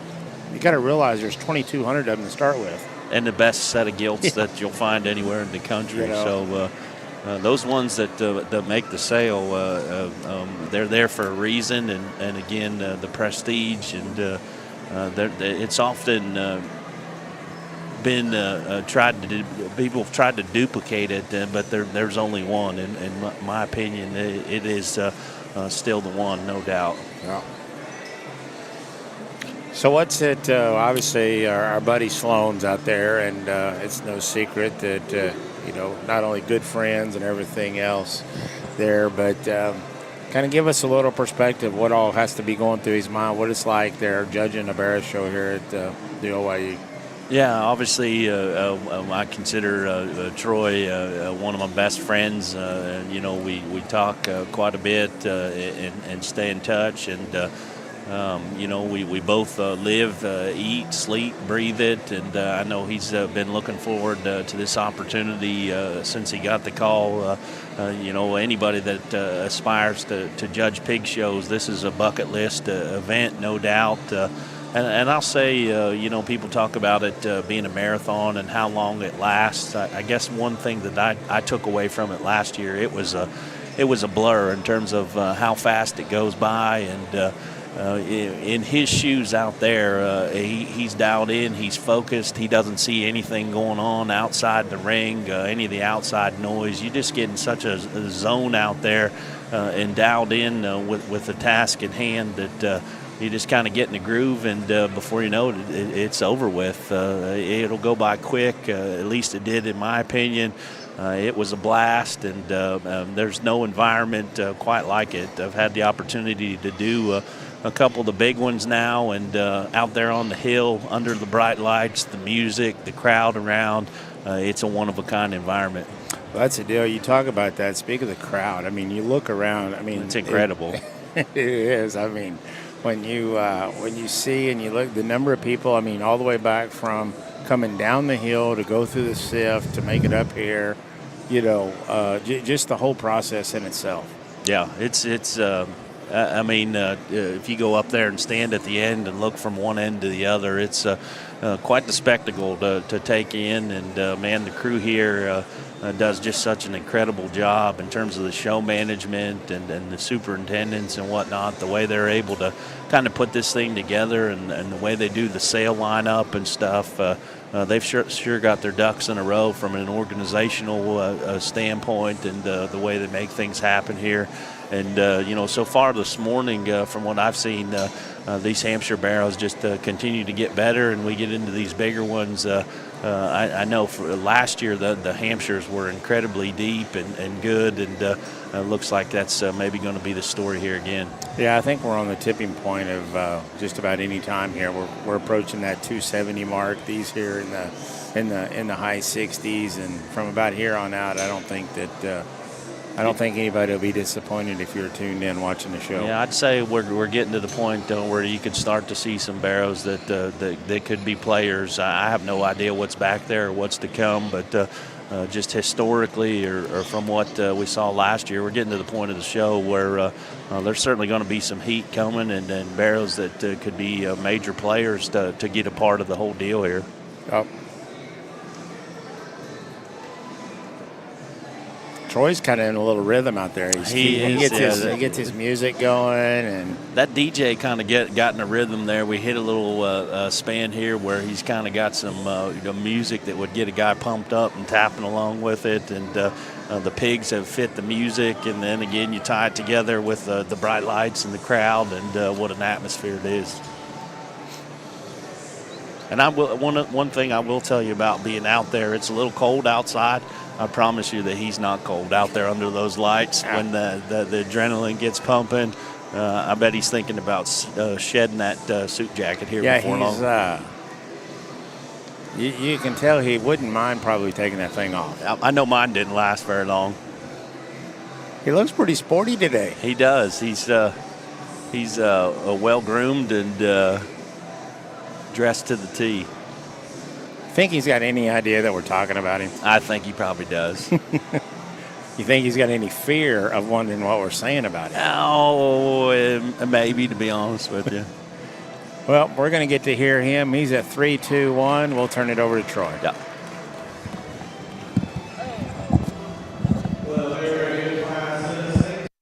Actually, as I sort through it and talk to myself and things go through my mind, it makes about as much sense as any that we've seen today. And everybody ringside likes them a different way, but if you just start checking boxes and putting the extras on and then saying which one's the combination, we get down to 3 of them where one's got the most horsepower, one of them is just absolutely incredible about his look and presence, and then you've got one that, in my opinion, is just the combination of those two. Young lady's got a good-looking one that's presented well, proportions very well, is compositionally right. You know, is he a bulky and as wide as the one that's going to land in 3, or just as maxed out from a muscularity perspective? He's not, but he's damn sure got more than the one in second. I like that pick a deal to go ahead and win. Young man, you can bring him to me like this all day long. I know he's probably too skinny for most, and that's why he's second in this particular class. He needs more just arm. He needs more forerib. He needs more punch when you get right up on top of him. I think in 2025, it's way, way harder to make good-built, high-quality looking livestock than it is a bunch of these short-hipped, dumpy, round-built ones. I like this pig a good deal in terms of his build. I think his hind leg's incredible. He's good-looking. He's presented incredibly well. And even though he's not just the most in terms of muscularity, I still think his freshness of back and just shape up high, still very, very good. Obviously, on a stage this big, young man, he needs a bigger arm. He needs more punch right through the center portion of his body. I think that's a wicked high-quality one there that's presented very well to go in second. Young man in 3, you got the horsepower of the initial 3. It's not even close. This thing is an absolute creature when you get up on top of him. The dimension he has, the center body and body shape that he has is absolutely incredible. So big top, so stout-ended, so big. And his front foot and his rear foot and his feature from behind is so good. I couldn't convince myself when you step off from afar that that's what the show bearer needs to look like for this particular judge. He too and throaty up in his front 1/3, just too mature in that regard. And then if we're going to get ultra critical in terms of rear leg structure, I thought he wanted to stab him and get just a little shorter stepping. That is the He-Man of the group, big everywhere. I mean, he is EST when you talk about power, and I can appreciate that. I got a type in kind, but I'm going to try to appreciate every kind. I like that one for his parts and pieces very, very well. This one resembles the 1 and 2, and I was tempted to tie into this one because I think actually in relation to that barrel that falls into second, this one does have more just foot size and arm. He's got more hair and density than that barrel that falls into second. He follows the same silhouette from the side. He's tall-shouldered, high-headed, and high quality in terms of his overall look. Unfortunately, young man, this one's just too closed up in his chest. He just has to have more body shape. He too got a little shortened about his step from behind and a little more closed up in his chest. Man, that's a stout-skulled, good-looking, well-presented, beautiful haired barrel that's got a big tail root and a big hind leg, a neat kind of pig. A barrel just kind of falls in 5th by default, and I don't necessarily mean that in the bad way. I think this one's balance and his proportionality from the profile is very good. He's a good-looking show barrel that's compositionally correct, and even though he is a little shorter about his rump, he actually takes it probably as long of a step of the initial few in this particular class as any. Honestly, when push comes to shove, that barrel just needs more jaw. He needs more just density to get any higher in this particular class. I can appreciate that kind of show barrel, though. That's a neat-looking pig that's short-backed and proportions up kind of neat. Honestly, the barrel in 6, at one time I thought, hey, this might be the He-Man of the group that still offers some composition aspects over another 1 or 2. Maybe he's a structural improvement over another 1 or 2. I love his body type. I love his specs in terms of spread and dimension that he does have. When push come to shove, I couldn't get his hind leg to quite do what I want. You get in behind him and he wants to kind of jab and stab him and go left and right more than straightforward in terms of his rear leg structure. He too is just a little more mature up through the front 1/3 of his skeleton. That's a big chested, big top, stout-ended barrel that still proportions right from the side. side. A good, very, very good pig there to be in 6th. Young lady, when you loaded up and headed to OYE, you probably didn't expect to be 7th, and I can appreciate that. That thing's skin and hair and just hydration job is absolutely incredible. His spread up high is very good. You take him to the ring surface, he's got the big feet and the hairy legs. Unfortunately, it's this view here I just can't get on board with to get any higher. In this particular class, he's too mature up front and pronounced in his crest. I need to see him just more extended and more elegant up there. We could lengthen him out of his rump as well. From there, I've tried to talk to the kids. Again, very good class, lots of parts and pieces. It's just my opinion. Let's make some noise for those kiddos, please.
Alrighty, Class 3 results. In first, Vivian Humphreys. That is a heavy hitter from Goss. Second, Cash Cawthorn. It's a snapback from Danner.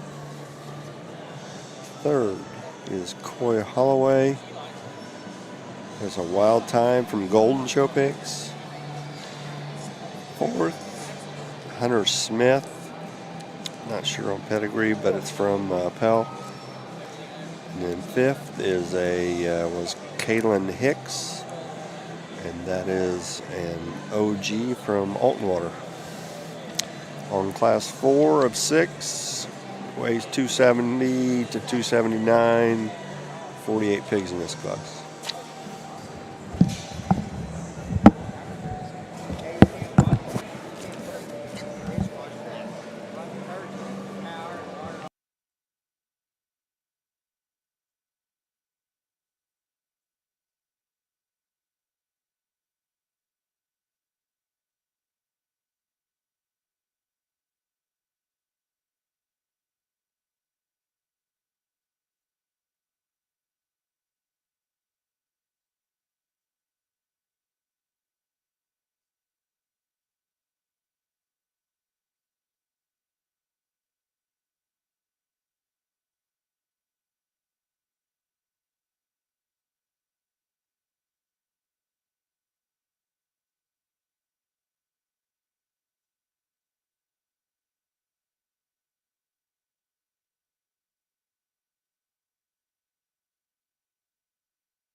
grab you a soda pop. He said, for lack of better words, he said, cuss word good. They're real good. And they come up the hill and they don't disappoint. Obviously, he knows what he's looking at. And I had no doubt in my mind they'd be good.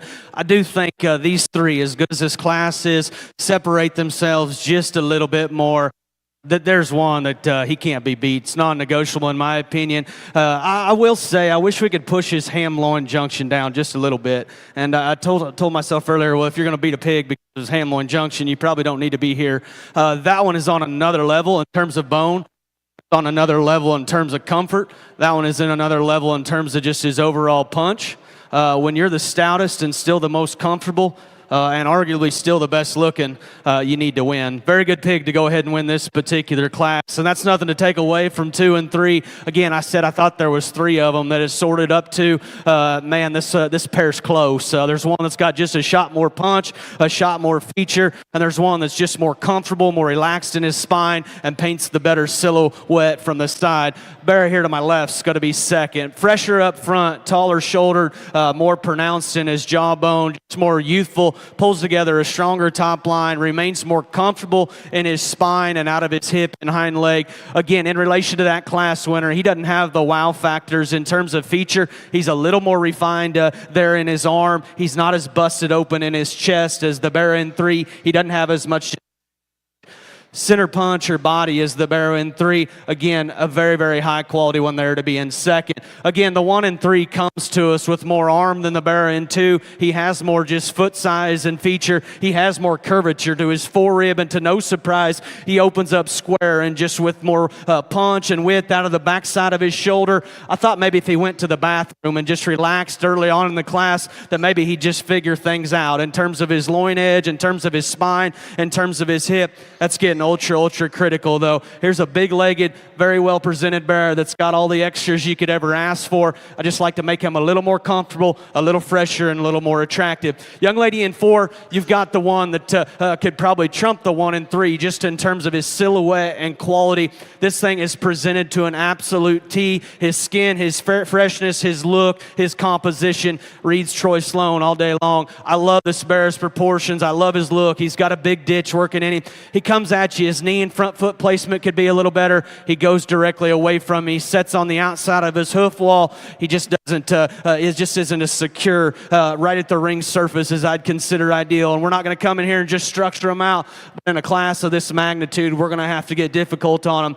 Very, very high quality Barrow there in 4. Young lady is an absolute hammer on the stick. Told this young man in 5, man, it kills me to put you in 5. I'll take him like this all day long and go to any show in the country and feel like I could be competitive. Stout in his mug, maybe as good as anything within class in terms of just his lines from the side. His physical feel is perfect. His length of back, his length of spine, his length of step is so good. Still an attractive show Barrow up front. You get behind him and he just runs out of horsepower.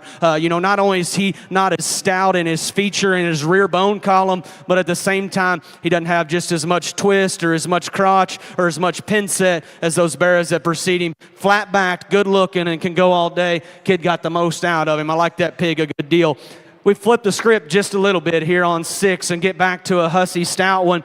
Big featured stout mug. And I told this kid, hey, as big pinned and as massive backed as anything within class. I just can't get him to do the right things from the profile, young man. If you're into a stouty, get this one a little higher. For me, he got a little cresty and a little stale up ahead of his blade. He wanted to weaken in his back line ever so slightly. But give credit where credit's due. When they're stout and still flexible, they're always going to be towards the forefront of the class. Young lady, I compliment you for keeping driving. You were the last pig we pulled. He first came in. I didn't get a great look, and I thought, well, there's one that's just kind of big-bodied and a little too fat for me.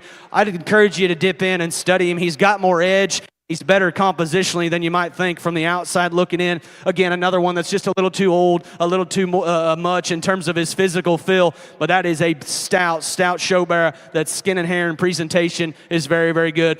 Really good class. Best one so far, I'd say. Let's put our hands together for all those kids, please.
All righty, Class 4 results. First place, Carson Reed, High Heat from Jeff Winters. Second was Hayden Green, a snapback from Boble. Third was Brigham Bunt, 99 Problems, Schwecky. And fourth was one of the Prince girls, Ruthless from Boble. And we did not catch or get any information for fifth. So we are headed into Class 5 of 6 Hampshires and weight 280 to 288.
No, in Penn one. Yeah. Madeline Gray. Perfect. Oh. Ohio Valley. Jake Mortimer.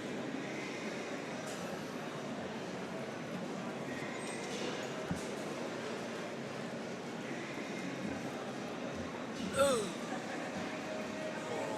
29 this class. Yeah. You got Penn back. Elber in the scales over that boy in the blue shirt. He's from way down. I don't know what he is. The Lakers.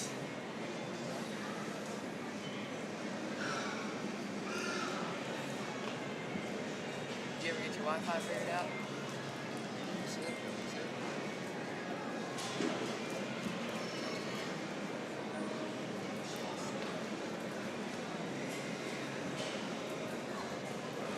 Mine's on there, it's free. Just got an email. I just figured it out this morning.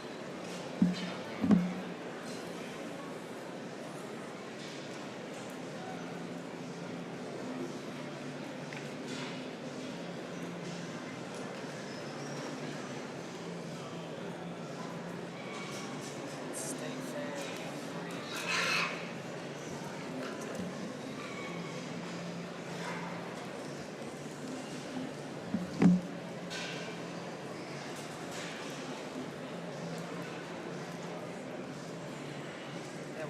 Last night was pretty good, wasn't it?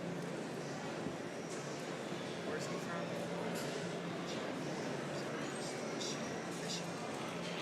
Huh. Never heard of it.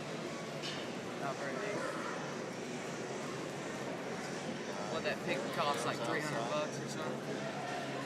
It's crazy, ain't it?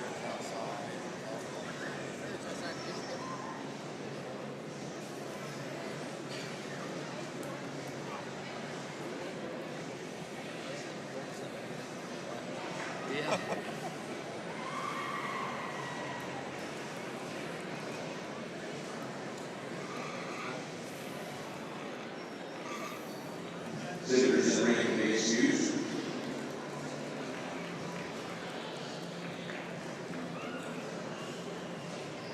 Heck, this was just full over here when I came over here. Y'all chopped down on it.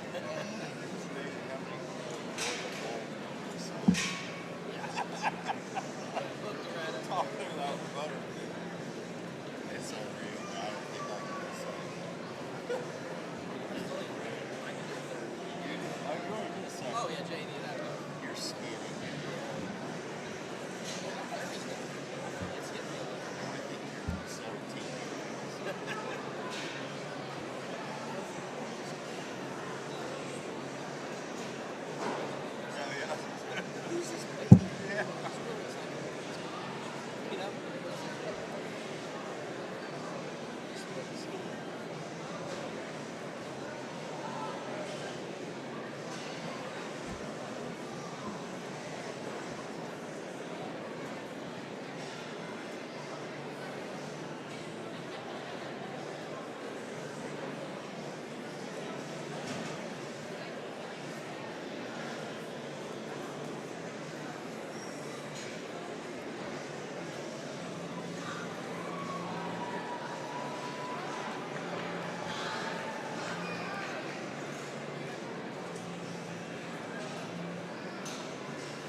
legs a little different. They have a blue one. Yeah.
Boots said they were coming, and this top handful is very, very good and offers some just wild, far-reaching pieces. With that being said, though, I'm very comfortable that this top pair need to be the two that land on top. And I'll tell you the differences that I see. First and foremost, this class winner hit the ring, and he was very memorable. He has a big back. That is the largest back that we've seen come through here by a country mile. You get off to the side of him, and he's wild looking in terms of his presence. His height to length ratio is very, very good. For a moderate frame pig, he still has the ability to be flat backed and run uphill backwards. He still has the ability to throw his head above his shoulder blade and drive at a comfortable level. Within the pair, he has the decisive advantage in terms of arm, in terms of chest width, in terms of blade width, back, muscle, and just wow factor in that regard. And then I still think from a height to length perspective, he still offers some class uniqueness and some things to talk about in that regard. You know, I can preach hair and bone as much as we want, and I love hair as much as any. I would like to maybe just clean his hair up on his hock joints ever so slightly. I think his joints are plenty good. He's just kind of coarse-haired there. That throws him off just a bit. That is a wild creature right there. We could lengthen his rump just a little bit. I think that's where the Barrow 2 has the advantage. This thing is incredible in terms of his presence from the side. That show barrow headed and necked all day long for this particular judge. I love his length of body, much like the class winner. Like I said, he's longer in his rump, and because of that, he has the ability to push his hind leg further back behind his tail set. What makes this thing challenging and why this barrow lands in second for this particular judge, he comes right at me, young lady, and he has to be better in his knee. I absolutely love this pig, but when he comes right at you, he just has to be better in his knee. That's why he's second today. Skin, hair, presentation, look, quality, bone. Man, this thing is so good. Thought he just ran into a juggernaut and needed to be a little better in his chest as he drove right at you. This one can give you some looks at time like he's the show winner. That thing, for how much feature, hair, and skull he has, is still very extended off either end of skeleton. He is very long fronted. He pulls together a loose yet flexible and strong kind of top line. I know sometimes we like to say these things get a little weak in their back line. I can actually appreciate that sometimes. His length of hip is so good. You take him to the surface, and like I said, he's not a long-bodied pretty one. He's still got feature. He's still got mug. For me, he did just fall out of bed just a bit from a proportionality perspective. You step off to the side of him, he doesn't balance up from a height to length aspect like those two that precede him. And if we're going to get critical on structure, I thought he got just a little shorter about his step. He's got the big rolled up back, stout skull, big featured, a neat kind of pig, just got a little piecey. Same goes for the Barrow 2. Man, where this one's good, I think he's incredible. That thing runs uphill, yet his shoulder set, knee set, and front foot placement may be as good as anything within this class. It's not easy to make them tall-shouldered, square-kneed, and strong in their front foot and still allow them to get off either end of their skeleton with flex and reach. He's got the big bones, the big hair. For me, get into him, and he's just too flat and dry in his rib. And because of that, he doesn't have the physical ability to just spread as much dimension, muscle mass, and just width down his top. I'd get on top of him. He's just a little skinnier backed. Where he's good, young man, he is absolutely incredible. Young man, I appreciate you sticking with it. To be honest, I didn't get the best look as you came in the gate. When you study this one for what he is and just start talking about checking boxes, this is good livestock right here. He's the right length of body. He's so bendy and so flexible and so comfortable in his skeleton. He's so hard to ignore in that regard. Out here in the big ring and against his contemporaries that offer a few more wow factors, he gets a little crestier, a little cheekier, maybe not just the unique kind of look and presence from the profile that this guy is after. That's good, genuine livestock, though. Opened up, big ribs, still compositionally right. He's got muscle. Anytime you got muscle and you're still flexible, you're going to be in the hunt regardless of the magnitude of show. Young lady did an awesome job, and it killed me to put her down the way because, man, I'd take one like this to the Midwest State Fairs all day long. Balance, proportionality, look, and presence, freshness of skin and hair is so good. He balances just so good. Maybe as good as anything within class from this view right here. Height to length ratio, absolutely incredible. You get on top of him and you get behind him on this kind of stage, young lady, I just feel like he just has to have more punch. He's the most bland and the most nondescript in terms of his muscle shape of the initial six. Man, you did an awesome job, though. I like that pig a good deal. This one came in early, and man, it was early, I know, but I thought, well, heck, here's a top two kind of pig. Not the biggest featured in the world, and I told that young man, that's why you're down the line on a stage this big. But again, like I said earlier on a couple of them other bears, I think as an industry, if we had more pigs that look like this, we'd have more happy customers. And maybe that's not popular to say, but that thing doesn't have a tight joint in his body. He's got shoulder height. He's got extension. He looks like a pig that didn't take 15 months to actually get to market weight. Very bendy, very flexible. Again, in this setting, just needs more feature. Interesting class. Really, really good top pair there. My compliments to all those kiddos and the families getting them ready.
Alrighty, here we go. Class 5 results. In first, Madeline Gray. It's a shock and awe from Ohio Valley. Show pigs. Second, Brooklyn Bunch Webbs. That's an 8 seconds from Night Show Pigs. Third, Bexley McGill. That's an unpopular from Kirkpatrick McGill. Fourth was Rylan Arnold, and that's a heavy hitter from Wade Allen. And fifth was Devin Crable, and that is an all-out from Steel Show Pigs. So we are now on class 6, last class of Hampshires. 53 pigs in the class. 289 to 290.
two that precede him. That's a very, very good pig there to be in 3. Man, I told Boots this 1 and 4 is so close to being your show champion, I guess, for lack of better terms. I would encourage you to evaluate the front 3 quarters of this pig.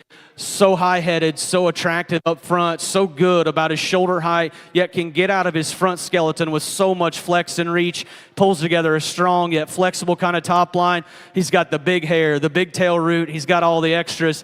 You get him behind him, young lady, he just has to have more pin width. He has to have more spread. He has to have just more natural muscle and thickness in that regard. That's a very, very neat pig there to be in 4. Young man in 5, again, it's not easy to put you kids down the way with the quality that you have. We understand what it takes to get to this point, and that's why we're trying to be speedy where we can be speedy and take just a little extra time where we need. We understand what's at stake. This is a good show pig here. He's got the hair, he's got the balance, he's got the proportionality. He's very comfortable about his rear leg. We read him of the initial 5 just to be a little more bland, not only in terms of his silhouette and his extension and presence up front, but he's just a little plainer about his hard shape when you get right up on top of him. That's a class-winning bear, 9 out of 10 years. I like that hog a good deal. Just ran into a very, very competitive class. A little dry-bodied and a little more vertical would be the negative things you could say about the bear that comes in next. But once you get past that, I'd take a bunch of them that look like that. I really would. That's just high quality look from the side. Good looking up front. Perfect in terms of his lines or his top line. He's square when you get right in behind him. Obviously, like I said, he's a little more vertical off either end. He's obviously the driest in his center just of those initial 6. I like this bear a good deal that comes in next. He's maybe as athletic and bendy about his hind leg and as square, true, and comfortable when you get right in behind him as any. For one that's flexible like that, he's still accompanied with some foot size and stoutness of feature. Like I've said so many times, they just have to have a shot more punch when you get right in behind him. Spread him in his pins, spread him in his stifle shape. That's a neat kind of pig. Young man got the most out of him. We flip the script just a bit. Here's a He-Man, burly, stout, wide one. Very powerful, very hairy, very dense, just too short in his rump and wants to stab his hind leg. Got long-winded, interesting class. We look forward to this champion Hamps. It's been real fun. Let's make some noise for the last class of Hampshires.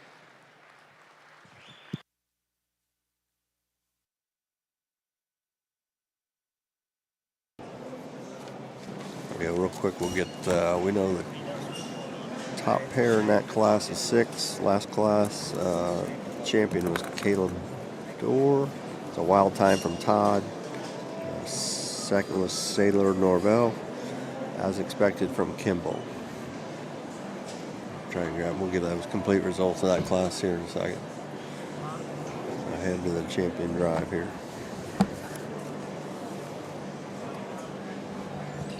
Come in.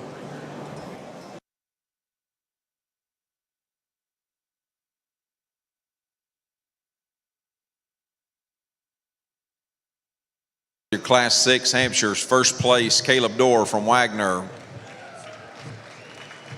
Second, Sailor Norvell from Amber Pocasset. Third, Gage McNeil from Elgin. Fourth, Laney Allen from Canute. Fifth, Brant Greer from Shattuck. Sixth, Josie Felton from El Reno. Seventh, Braylon Johnson from Pryor. Eighth, Cody Castle from Perkins. Ninth, Claire Voss from Chisholm. And 10th, Sydney Cundiff from Perkins. Caleb Dorr was the showmanship winner for Class 6. We'll take just a minute to get our pins loaded and whatnot. We'll show for champion reserve, and we're liable to go 25, 26 deep in the preliminary sale lineup. So if you have one of those animals that placed in these any of these classes of Hamps, be nice to have you down here in the SIFT area so you'd be handy for us to do that lineup.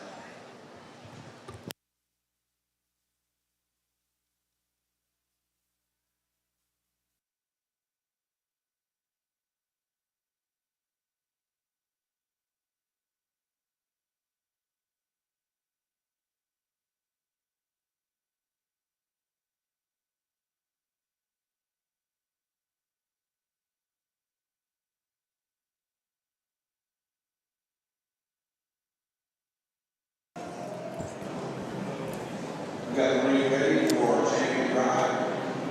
Start with reintroducing our class winners.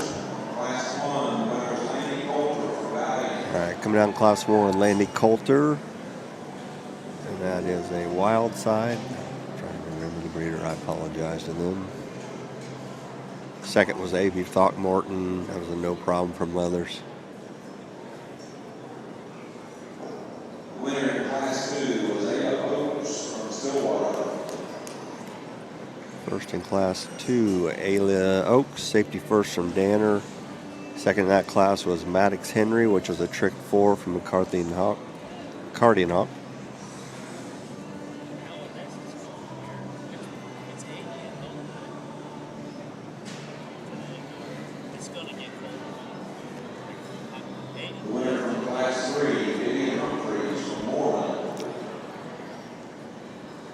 Class 3 winner, Vivian Humphreys. That's from Goss Livestock, a heavy hitter. Second was in that class, Cash Cawthron from Danner Livestock out of Snapback.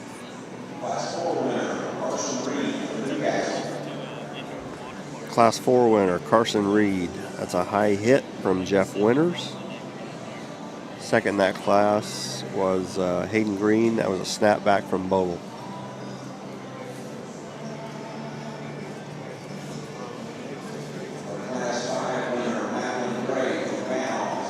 Class 5 winner, Madeline Gray. That's a shock and all from Ohio Valley. Second in that class was Brooklyn Bunch. That was an 8 seconds from Night Show Pigs.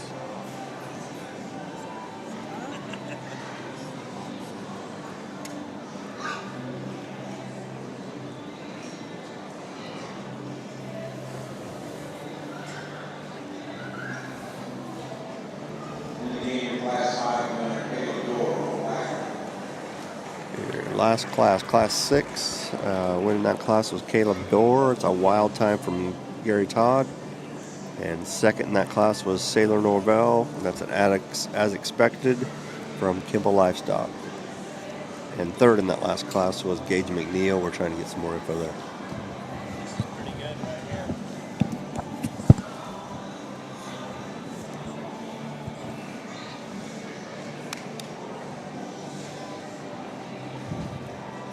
Talk these.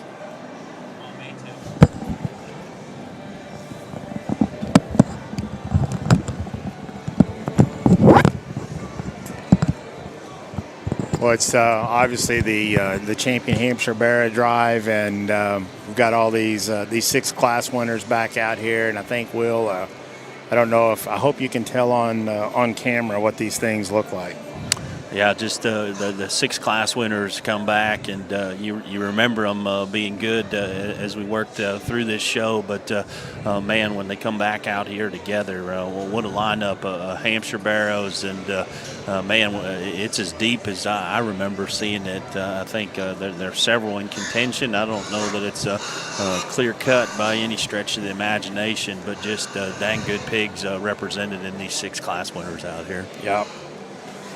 Well, and I think, you can just see, you talk about always seeing them on the upward. I mean, and we've seen that class after class just move up, and then, even getting into the big ones. I mean, they're fresh and broad.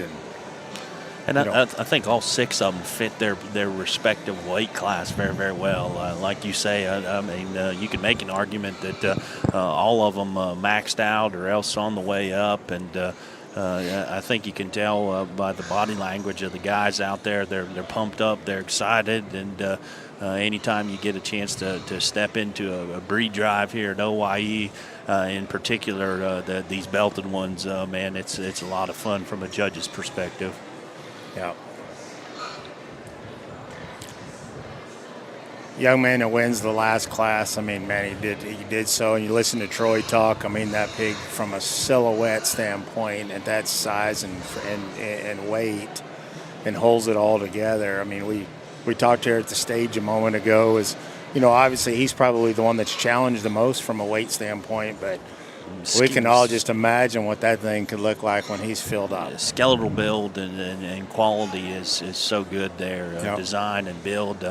Obviously, he doesn't maybe just come to you as rolled up in his back or fresh in his body as what a couple of others do. But Man, what a lineup. What I a think there's skeleton, a lot of different ways you could go. That pig is that heavyweight, though, from a skeleton standpoint. Man, his build is just absolutely incredible.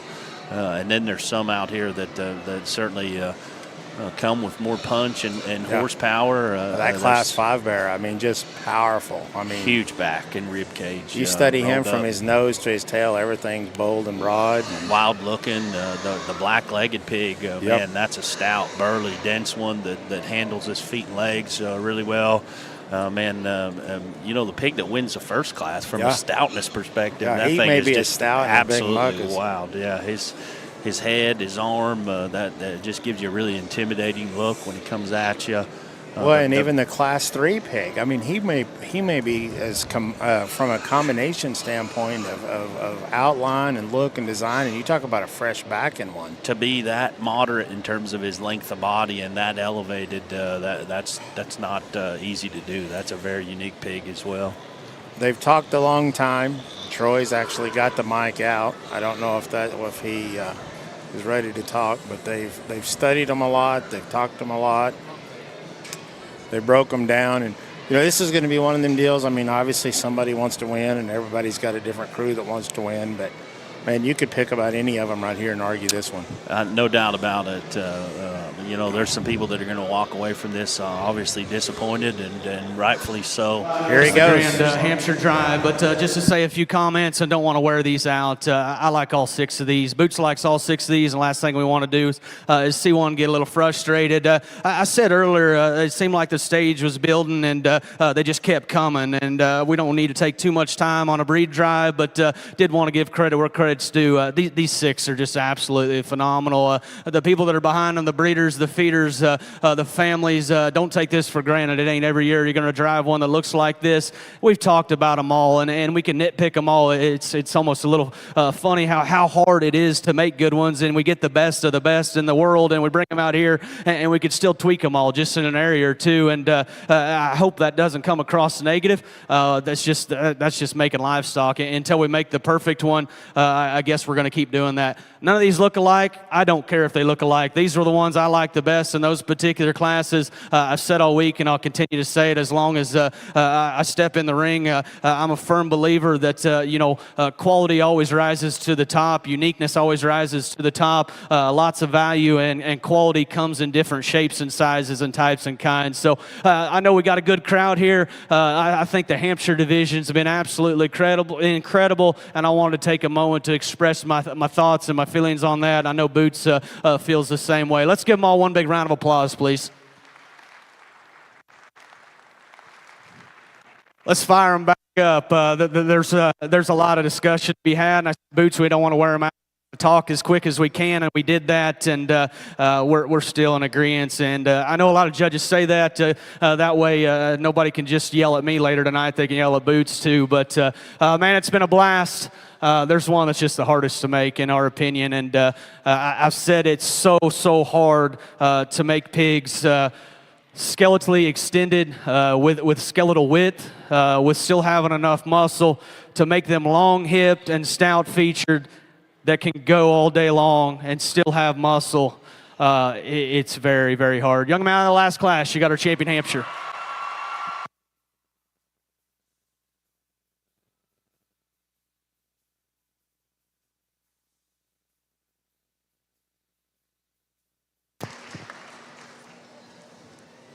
Champion Hampshire is shown by Caleb Dorr.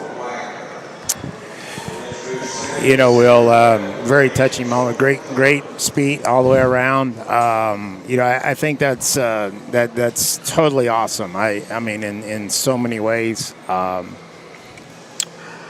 Great. I think that it was probably made the most powerful thing is just seeing how Troy took that mic and what all he said about a drive. Yeah, I mean, incredible lineup of pigs, and he couldn't be happier for that young man. Pretty special moment. Very. That drops in Sailor Norvell. Well, we dropped that second in, and I know everybody just heard on that, just to talk a few of these, and I know we're not gonna don't want to wear them all out, but at the same time, people want to know why we did what we did. The lightweight is one that's just I think incredible for that particular division. Obviously, out here he's maybe a little bit of a disadvantage, and we're not going to come in here and just weigh him out, but he comes across maybe just a little more compact. Young lady's got one here. I told Boots, hey, that thing was a little dry-bodied in class, and they did their homework. They came back, and he makes things very, very interesting because I think he's far-reaching in terms of his proportions. His hind leg is on the edge, but it's still comfortable and bendy, a very unique kind of pig. Got a little different look about his skull. I told Boots some people like it, some people probably dislike it. I wish that Barrow had just a shot more arm, and that keeps things interesting. Young man right here comes across, and that was a class I teed off on. Very, very good class of livestock. Man, he's probably as stout in his feature as any of them. We're not in love right there in his body shape and his ham loin, and I mentioned that earlier. To make one that big bone, though, he is so cool about his skull and his proportions. He certainly fits in the mix. Young lady directly in front of me's got one. I'd take him like that all day long. Fault-free in terms of just the pieces that he brings together. Is he the stoutest or is he the wildest one in terms of his shape or width or bone? Probably not, but you can make a living making a lot of livestock like that. It's not easy to make a silhouette like that and keep them right on their feet and legs. He certainly fits in the mix as well. Young lady's got one directly coming at me. That's the biggest backed pig that we'll see all week, I'm guessing. I know we got tomorrow and yet today. Absolute freak show. Is he just long enough and loose enough out of his hip and hind leg, and does he just push his hind leg and foot back far enough past his tail set? That's the question you ask yourself, and that's the question we're at between me and Boots. He still fits in the mix, though, because where he is good, he is absolutely incredible. Again, I think it's been a really good set. The one I haven't talked is young lady in the green, just came out of that last class. We told you the differences that we saw. Man, this thing could shrivel up just a little bit and still have plenty. He comes out here, and he's still got more mass and more punch than our champion. We got hard on him and said he wasn't quite as good in his chest. Thought he got just a little more compact out of his hip and hind leg. That thing's angle still read right. He is so massive and still balanced. I'd be fighting mad if that one was mine and he didn't get a piece. That's our reserve today.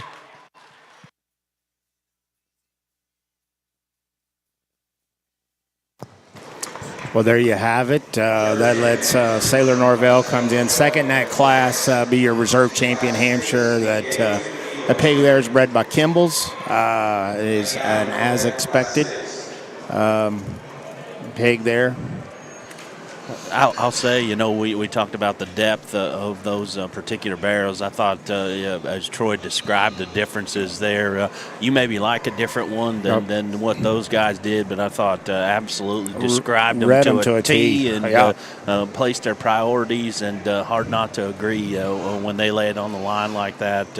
I thought that was an incredible set of these Hampshires. See how they get the rest of this sale line up here. This would be this bronze Hampshire right here. This is going to be a major decision right here. Absolutely. When you follow a pair like that right there, third's going to be very, very important. Yeah, I mean, it can be very important because we looked at the bronzes last year and talked about them some, and this is equally a big decision. This is a huge decision as well.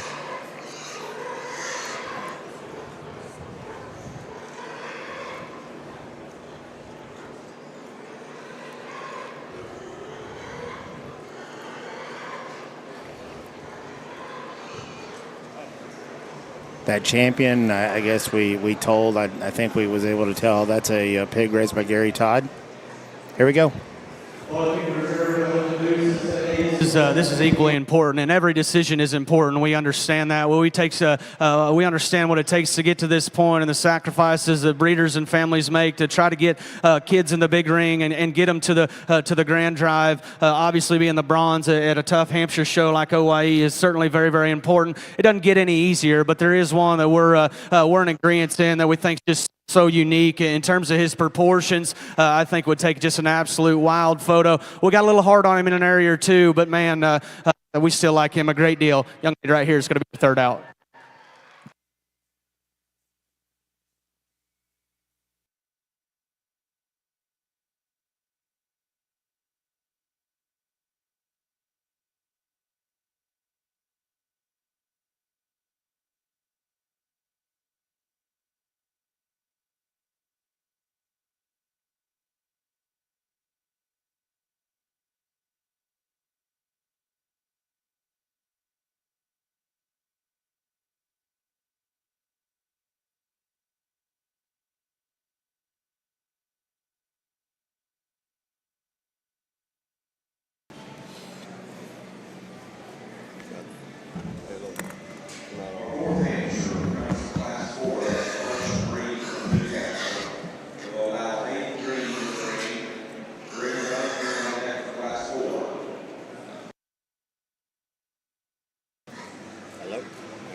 There we go.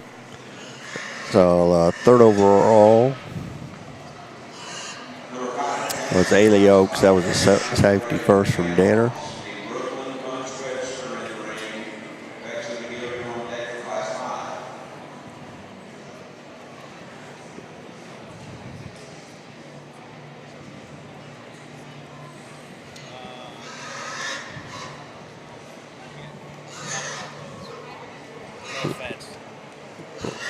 I was cussing it.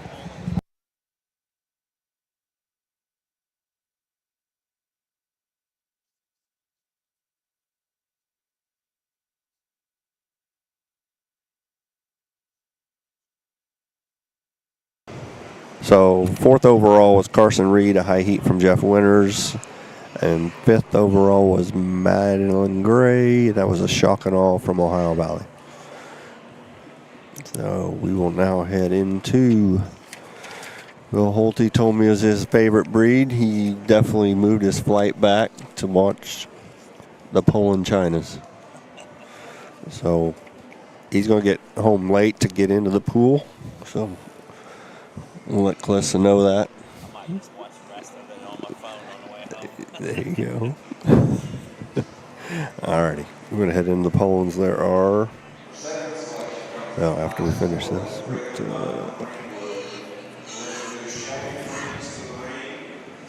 two classes, 156 Polands total.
Coulter from Valiant.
Good class of these Polands, and you never know what to expect. Every hands can be different from class to class, and you got to play the cards you're dealt with. I think the quality is good, though. With that being said, I think there's kind of a couple of that just fall in 3 and 4, and then there's a pair of them that just bring more punch, more spread, more extras, and then within the pair, there's one that's just got that much more when you get right up on top of them. I don't know what they weigh. Doesn't really matter. I'm not too concerned about that. But pound for pound, I guess, for what I would say if I was to guess their weight, this bear here is accompanied with a shot more chest, a shot more shape. When you get right up on top of him, he can take him to the surface, and his rear foot size and stoutness of feature is more impressive for this particular judge on this game. And I thought as push come to shove and we wanted to break him down from a hind leg perspective, I thought this guy just utilized his just a shot more effectively out here. We could widen and spread him just a little bit when you get right in behind him if we're going to get ultra critical, but our 1 and 2nd, in this judge's opinion, isn't any more impressive. Class winner, we could tie his neck a little higher on the top side of his shoulder if we're going to get critical. The bear in 2 has that advantage over the bear in 1. He's a later maturing hog that reads to be a little bigger in his scale in relation to that class winner, and I don't necessarily mean that bad way. His height to length's right, a bear that's still compositionally good. Really, really good pair of those Poland bears here on the top end. Had this one a little all over the board, if we're going to be honest. At first glance, that one can come across just a little off from a build and balance perspective from the side. He's a rib longer in relation to his frame size, more so maybe than I would consider ideal. But if we're just going to study the good in this hog, this thing's as big-chested, as big-footed, and as stout-featured as anything within this particular drive. His shape and composition up high is very, very good. He's a big-bone, loose-made hog, and like I've talked spine so often this week, you know, I can appreciate him being a little loose because it allows him to be flexible and just comfortable off either end of his skeleton. At the same time, it throws off his balance just a bit. But again, a big-chested, big-top, big-bone bear there that's very, very comfortable. Here's another one we had just a little over because I think from a sheer quality perspective, this bear has got to be in the hunt because his height to length ratio is good. His just skin and hair and the way that he clipped and presented out here is very, very good. Unfortunately, young man, this thing just has to have more horsepower as he comes right at you of the initial 4. He's easily the most closed up in his chest, knee, and front foot placement, and unfortunately, he's the plainest in his shape up high. Again, give credit where credit's due, though. Just from a quality perspective, his silhouette from the side and his structural integrity are always going to get him towards the forefront of most classes. Young man got the most out of him. Just wish he had a shot more width and just product. An interesting one comes next. As probably loose and comfortable and as extended as anything in this particular class. He's got a very bendy hind leg that takes a long step. At the same time, still has some muscle shape and expression when you get right up. I couldn't get his bone to match his top side mass, and then like I said so many times, just from a height to length ratio, he wants to be just a rib longer, and that kind of throws off his proportionality from the profile. But that's a good looking bear that again is good from a compositional perspective. If we're just going to carcass him out, I like this pig that comes in next. He's big top, stout ended for a bear of this size. He looks just a tick bigger in this particular class. Is still good from a compositional perspective.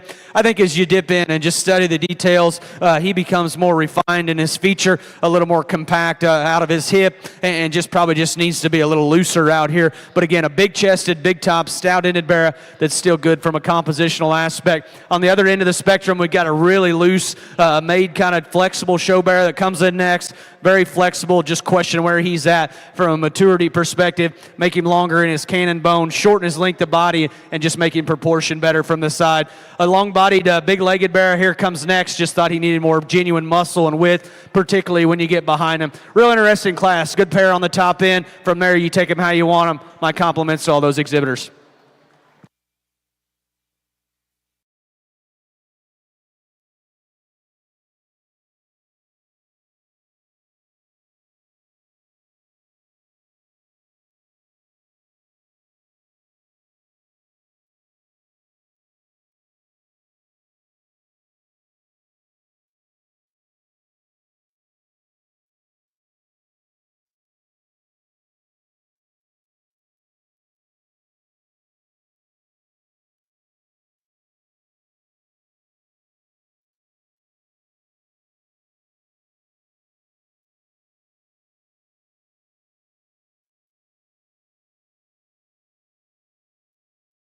from Dibble. 8th, Kylan Camp from Laverne. 9th, Callan Hicks from Sterling. And 10th, Peyton Hannington from Central High. Lake and Pool was the showmanship winner for your Class 1 Polands.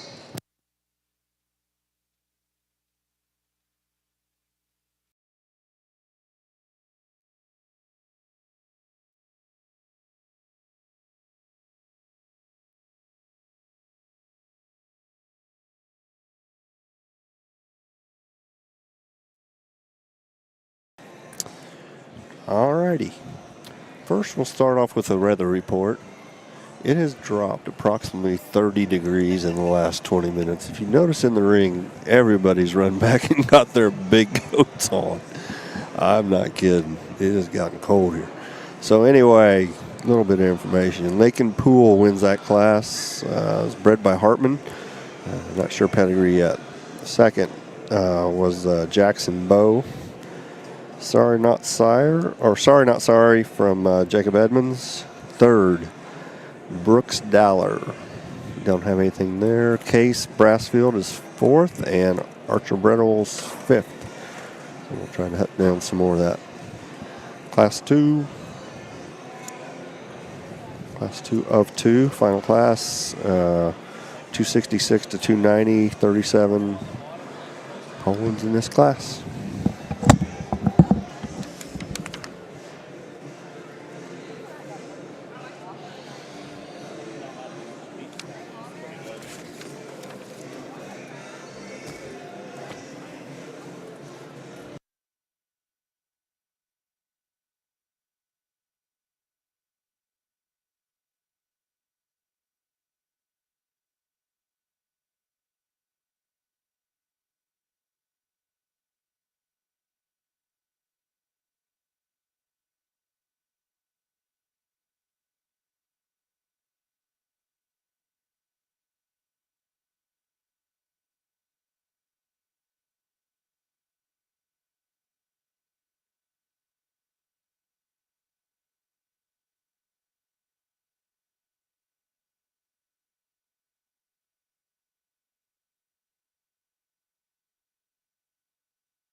in our opinion. In relation to the 1 and 2, fresher necked, better in his cheek, better in his jaw. He's so comfortable about his hip and hind leg. He's the longer hipped option within the top pair that has just more substance of feature, more circumference of rear bone, and takes a longer, just more comfortable stride. That's a big chested show bearer that's still got extension up front. He's long, he's loose, he's level. We like that pig a good deal to go ahead and win. With that being said, if he wasn't here, we'd be preaching about this one. Within any breed, that thing has got a giant rib cage, a giant back. The way he spreads dimension out of the backside of his shoulder is truly incredible.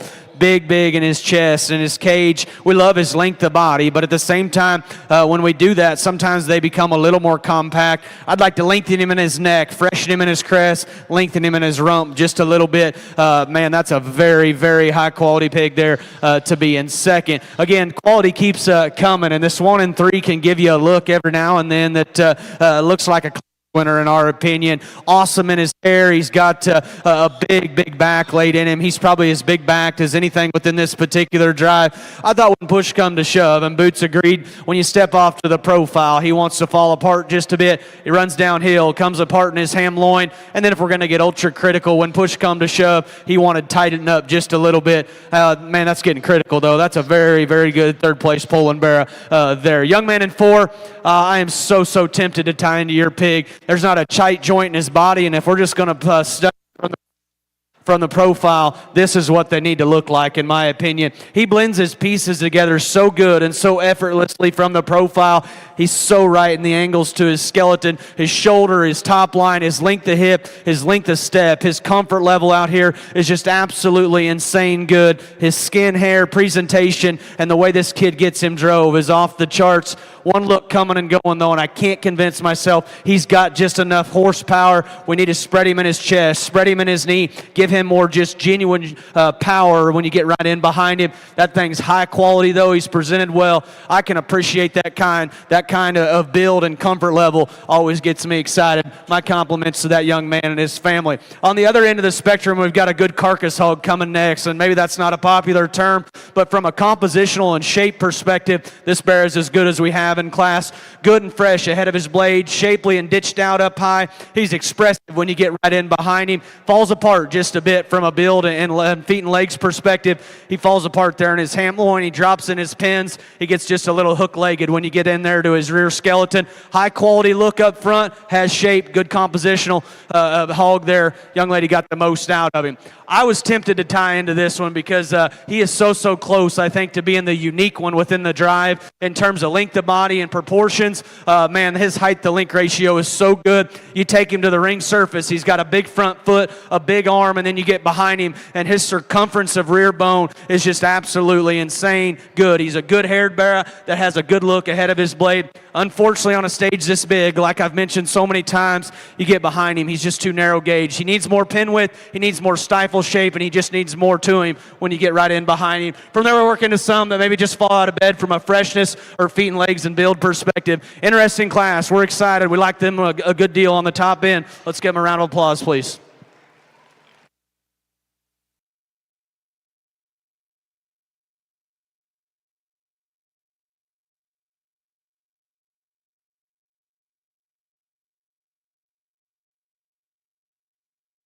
First place, Preston Haynes from Tecumseh.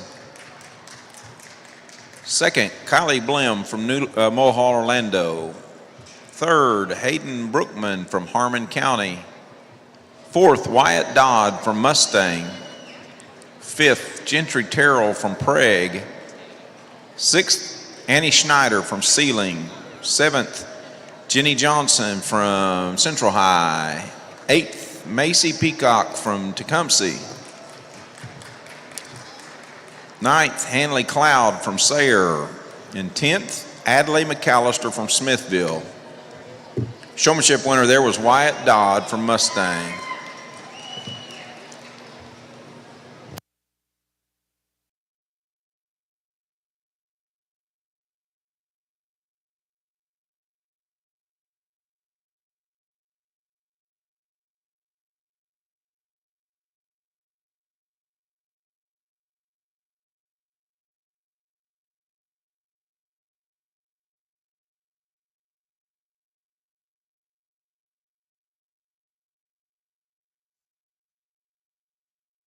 and a preliminary sale lineup after that. We'll introduce our class winners again. From Class 1, Lake and Pool from Sayre.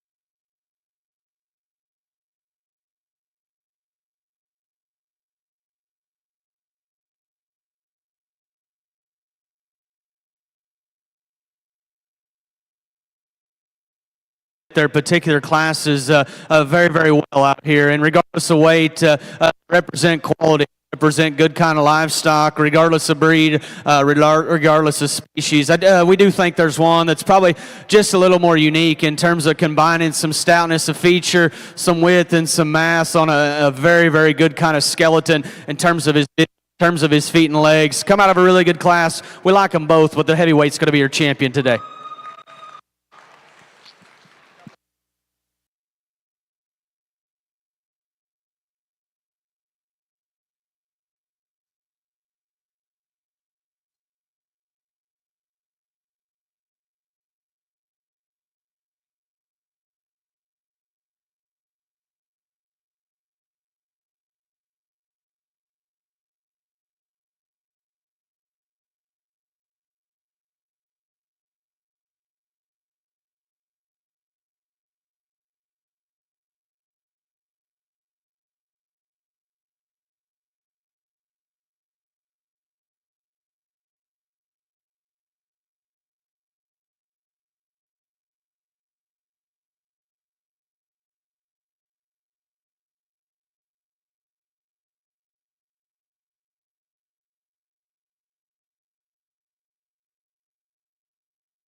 That second in, and we don't fall off from a quality perspective. The Poland show was good. I commend and families that have got him ready. We dropped that one out, and he's a Mack truck. His spread, dimension, and overall muscularity, is very good. Like we said in that class, he wasn't accompanied with quite as much feature, just uniqueness in terms of his silhouette and smoothness from the side. He rivals our winner, though, and just in terms of his overall mass. Again, we like them both. Heavyweight's going to be our reserve, though.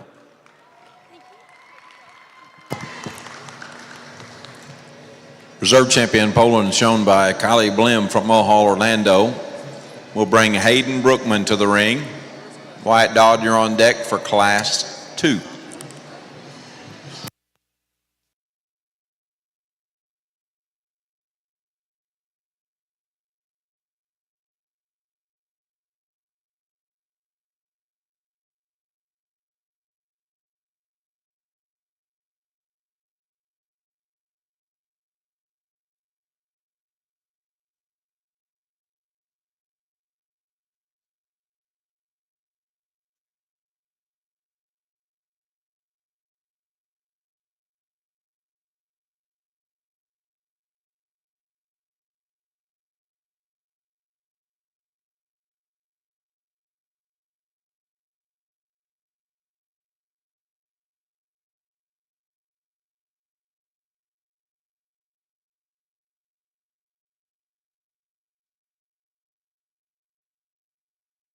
In the ring.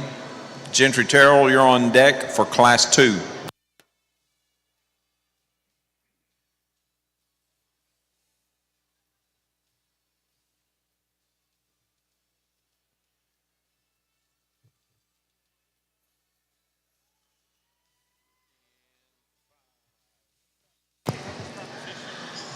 Our fifth polling comes from Class 2. That's Wyatt Dodd from Mustang. We need Gentry Terrell in the ring. Annie Schneider, you're on deck for Class 2.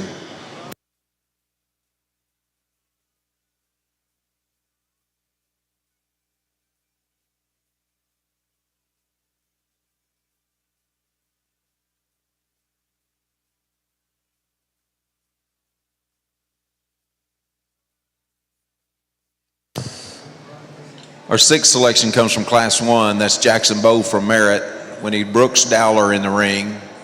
Case Brassfield, you're on deck for Class 1.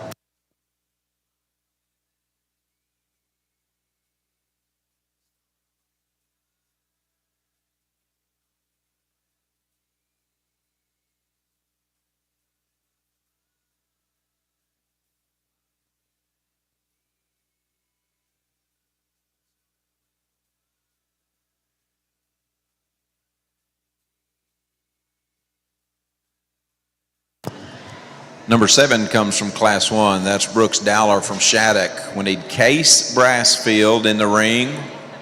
Archer Brettel, you're on deck for Class 1.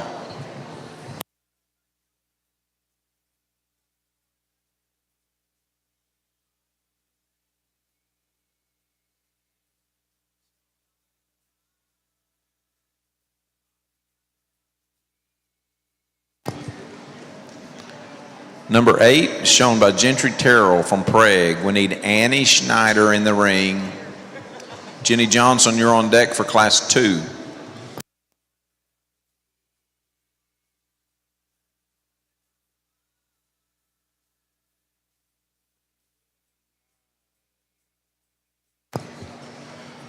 Number 9 comes from Class 2. That's Annie Schneider from Sealing. We need Jenny Johnson in the ring. Macy Peacock, you're on deck for Class 2.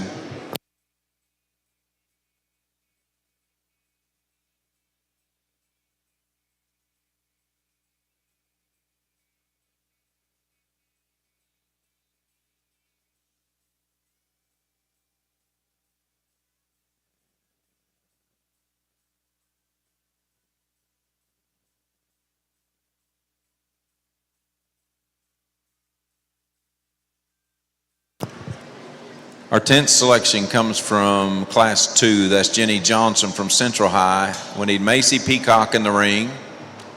Hannah Lee Cloud, you're on deck for Class 2.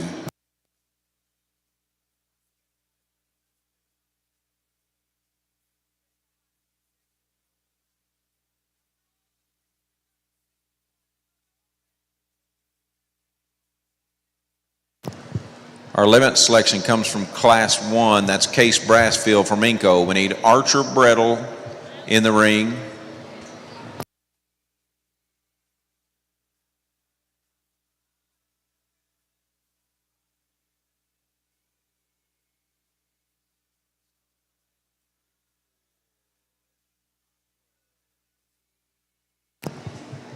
Our 12th and final Poland in the preliminary sale lineup is Macy Peacock from Tecumseh. Congratulations to our Poland exhibitors. Ready for our Class 1 light cross bearers in the SIF, please.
Alrighty, we're going to give you the polling results. Very good polling show.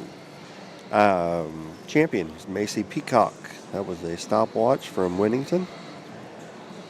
Reserve was Kylie Blem. That was a white lines from Dieterding. Interesting trivia. The dam of that is a Stay Classy, who raised the champion Poland Barrow here last year, and the reserve champion Burke Barrow the year before. Third, Lake and Pool, Trust Me, bred by Hartman. Fourth overall was Kai Murray, and fifth overall was Wyatt Dodd. So that was our polling class. We're into the light crosses. Class 1. And that's 230 to 246. And there are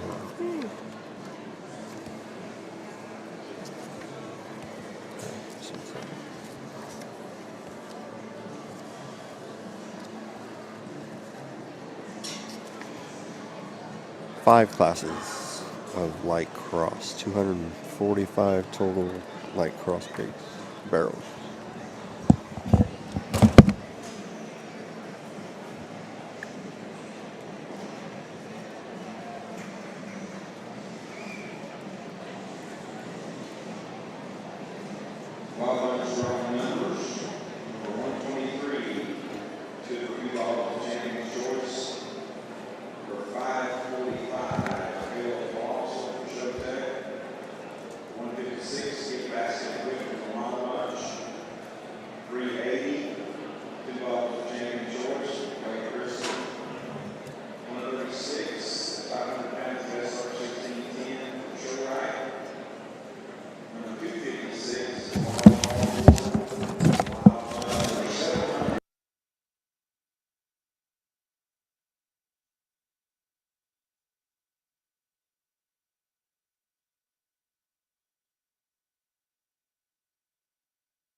Apologies on that polling deal. The champion was actually Preston Haynes, and it was a stopwatch from Whittington. But so your champion was Preston Haynes from Tecumseh.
Crosses, and I'll be honest, this class will make you pull your hair out just a bit, and I don't have many of those to spare, as most of you can see. With that being said, the one that I just keep coming back from that looks like the hardest to make, looks the most expensive, and just brings the most unique pieces quality to the forefront is this Barrow right here. If we're just going to line them up and take a picture, I'm starching my shirt and I'm getting ready to put a smile on, because I think this thing would take just an incredible photo. His silhouette, quality, presence, and unique kind of build from the side is awfully hard to ignore. Wild looking, hard backed. He's got big hair hanging off of every part of his body. So wide and powerful when you get on top of him and from behind. Obviously, he needs to be longer hipped. I wish he was just looser hinged about his hip and hind leg. With the cards dealt in this particular class, I would be the most upset if that one was mine and he got beat. I like that one to go ahead and win this particular drive. The Barrow in 2 is longer hipped, he's looser hinged, and he's just more comfortable about his skeleton, particularly out of his rear leg. I gave him just an extra round or two to kind of get comfortable out here and pick his tail head up, and when he did so, that's high-headed, loose spine Barrow that's very comfortable off either end of his skeleton. I still don't call his structure perfect, though. We need to pick him up on his front feet, particularly for a Class 1 light cross. I thought he got a little pronounced in his crest and his pole, and then just kind of got off balance a little bit from a height to length perspective when you get off to the profile. That's a big-chested, powerful, though, that's got a fresh back in him. And like I said, he trumps our winner in terms of length of step, in terms of length of hip, and just the way he utilizes his hind leg. Young lady in 3, you kind of fall in here by default, and I'll be honest, I just kind of kept working you up because I said, hey, this one's not messed up. I think he's a sound-structured meat and potatoes kind of pig that's been blessed with some extra rib and mass. He's not as good looking or as wild looking as many of these others in this particular drive. He's not maybe as hairy or as big-legged as some. I think that's a sound-structured, relatively square-built hog that's got some rib cage. His pie is good, and I still think, even though he's not wild looking about his build and an image from the side, I still think his height to length ratio is right. I still think he blends his pieces together in a relatively smooth kind of fashion. Obviously, he's not as tricked out as some of these others. I'll take him like that, though, and keep customers coming back because he's not messed up. The one coming in next has some wild pieces. Here's a really big-bladed, big-skulled kind of show Barrow that opens up good out of the backside of his shoulder. It's his rear skeleton, young man, that we need to kind of redesign and fix, in my opinion. We need to level him and lengthen him out of his rump. He wants to knuckle in his rear pasture and become just a little more refined in his ankle and feature as far as that's concerned. That's a shapely, good-looking Barrow up through his front 1/3, though. An interesting kind of pig there. The number 5 pig comes out, and he's reaching. He's as close to being a show winner maybe as anything within a particular class, with exceptions of the class winner. He's got the big feet. He's hairy. He is very, very stout, unique. He proportions so unique. To be that stout-legged, he's got a cute head, a shoulder blade and chest. You watch him come at you, and his front feet nearly touch. We got to fix him in that regard. You get behind him, and his rear toes are uneven. He's a little poofy in his joint. I just take some issue with his structural integrity. He's wild built. He's cool looking. Again, if we're just going to line him up, take a photo of the backdrop, that's a neat pig. If you like him higher, I wouldn't argue. I just wish we could change him from a build structural perspective. Another kind of meat and potatoes pig comes next. Good bodied, good in terms of his spread up high.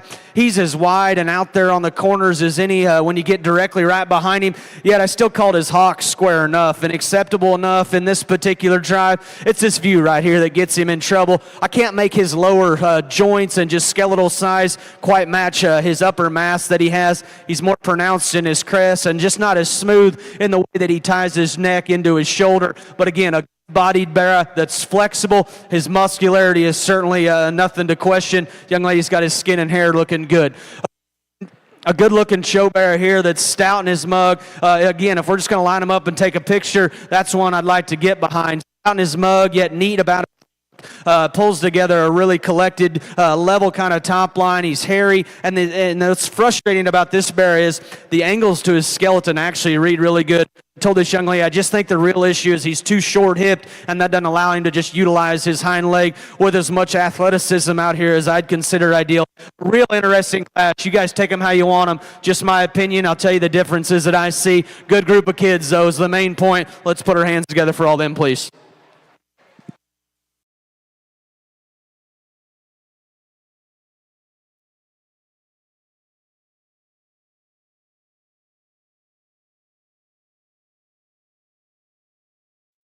Class of light cross barrows. First place, Piper Wilson from Weatherford. Second, Braylon Young from Wright City. Third, Kinsley DeVowers from Cache. Fourth, Jackson Selvage from Morris. Fifth, Abby Porterfield from Lone Grove. Sixth, Jaden Landeros from Hera. Seventh, Brea Beck from Winoka. Eighth, Weston Selvage from Morris. Ninth, Hallie McCarter from Arnett. And 10th, Hadley Bell from Medill. Hadley was also the showmanship winner for the light class of light cross. I'll say that 10 times fast.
Alrighty, Class 1 light crosses.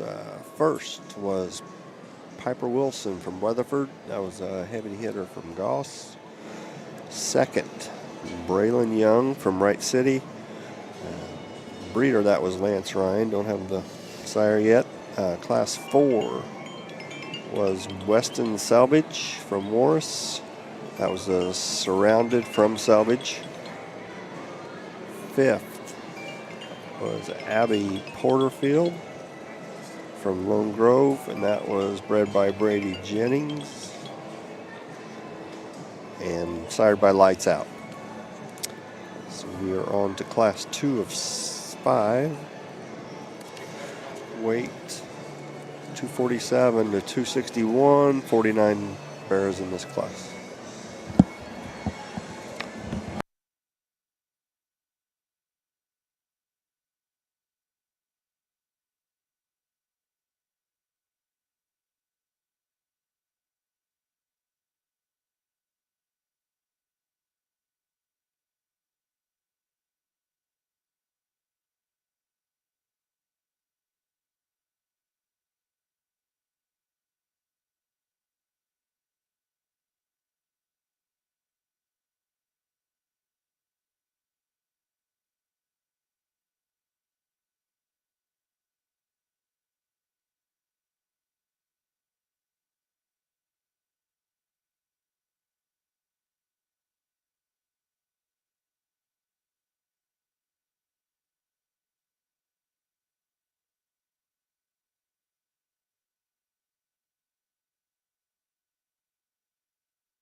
true athlete. I do like the angle and the set to his hip and hind leg just a shot better. You take him to the surface, and I think he's got just more rear circumference of foot size and bone.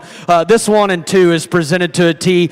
Skin and hair and freshness, they got the most out of them. And like I said, both these bears are good in terms of their shape and their hydration job on the top side of their skeleton. He's a good pin bear that has muscle when you get right in behind him. I just couldn't get everything to piece together quite right from the side. He wants to come apart in his top line and come apart there in his jump muscle and come up in that regard. I couldn't get his hind leg to quite do what I wanted to. You take him to the ring surface and he's smaller in his foot size. He's more refined in his feature, and then he wanted to hammer his rear too as the drive wore on just a bit. That's a good-headed show barrow with a big back, a neat kind of rib cage and freshness laid in him. His pin set and this natural thickness from behind is very, very good. If we're just going to line them up and take a picture, this one wins the initial trio, and it's not even close. He's a beautiful headed bear that runs uphill. His just strength of top line and levelness of lines from the side are absolutely incredible.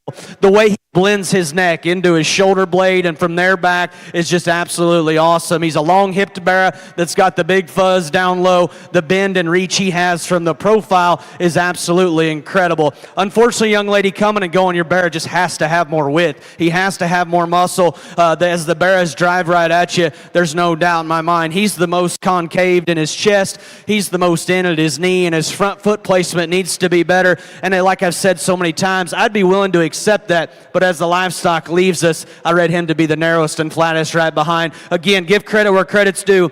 Skin, hair, freshness from the profile, just sheer quality of that bear is very, very good. I was tempted to tie into this 1 and 4 because I honestly think you can make the case this is the combination of the 3 that precede him, and you ask, well, why is he in 4th? Because he's good looking, he's dead level in his back line, he's got big feet, he's got big bones, and he's comfortable. For me, young lady, your bear is hawk shape, just has to be better. He wants to sway and swivel just a bit when you get right in behind him. He puts more weight on the outside than maybe I'd consider ideal, and because of that, he's wanting to push his hawk. If we could just make him better in that regard, I do think you can make the argument that's the combination bear in class. Just need to tweak him out of his hip and rear leg. Same goes for the one next. I think the front 3/4 of this bear are very, very good. Stout in his mug. From there back, he's bold and dense. He's a big-footed bear that's got arm. His spread up high is very, very good. Skin and hair and presentation on this bear is absolutely off the charts. Very, very fresh, and the way that he is put together out here, just got to make him longer hip, just got to make him sounder structured out of his rear too. Man, if we could do that, that's a very, very high quality looking one from the profile. Young man comes out next with one that's got as much foot size, hair, and probably just extras in that regard as anything within class. For me, needed just a natural, more just natural thickness of muscle. He's got a little more cheek and a little more crest up front. An interesting class. Again, it's just my opinion. Lots of parts and pieces. Kids are working their tails off. These things are ready to roll, and they're presented very, very well. Let's put our hands together for all them kiddos, please.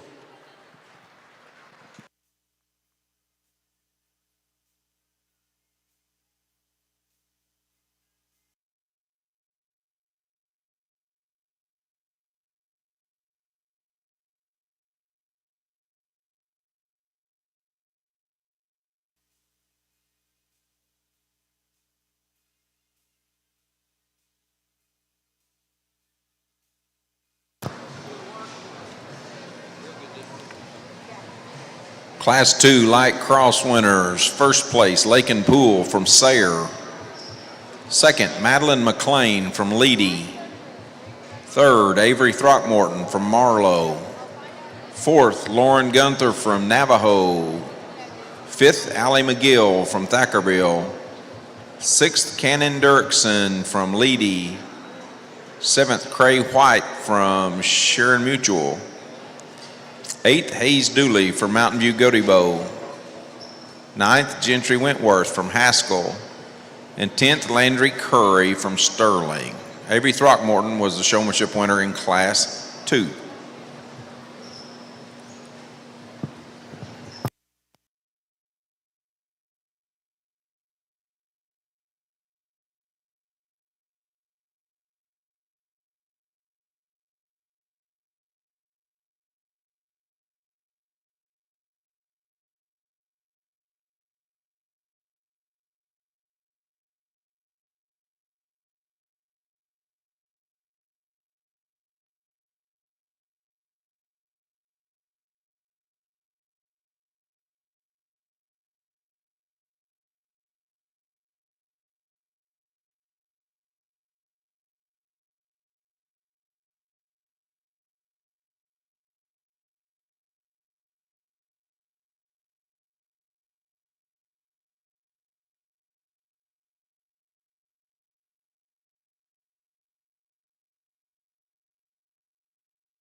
Thank you. Alrighty, Class 2 results of the light cross. In first, Braden Barnell. That was a Say What, bred by Christian Berry. Second, Madeline McLean. It's a heavy hitter, bred by Goss. Third, Avery Throckmorton. It's a Blow and Smoke from D-Man Genetics. Fourth, Lauren Gunther. It's a Surrounded from Clark. Fifth was Allie McGill, as expected, from Kirkpatrick and McGill. So we are on Class 3 of 5, 262 to 277, 49 bears in the class.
This class 3.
Buckle up, man.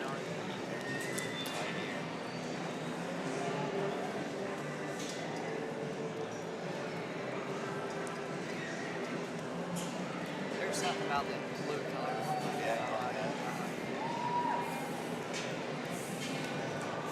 I had one for pretty time. That's 3 years ago. Rare that I didn't get to toss it.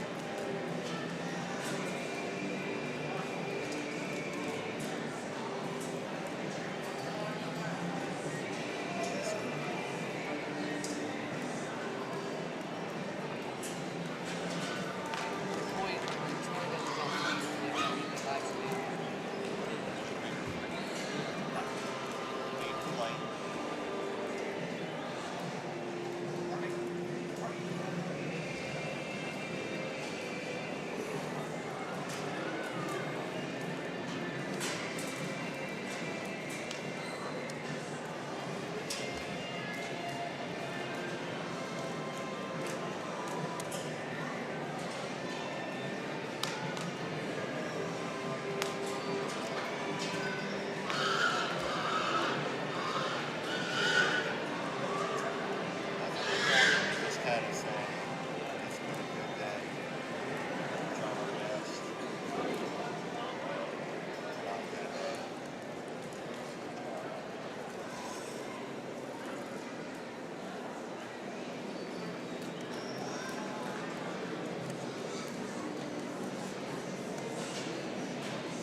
I like it when they're red.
livestock from the profile in terms of the angles to their skeleton, in terms of their look, their presence, the way they're presented out here. They're good from a compositional perspective. I'm not going to tell you they're the wildest ones in terms of width or power maybe.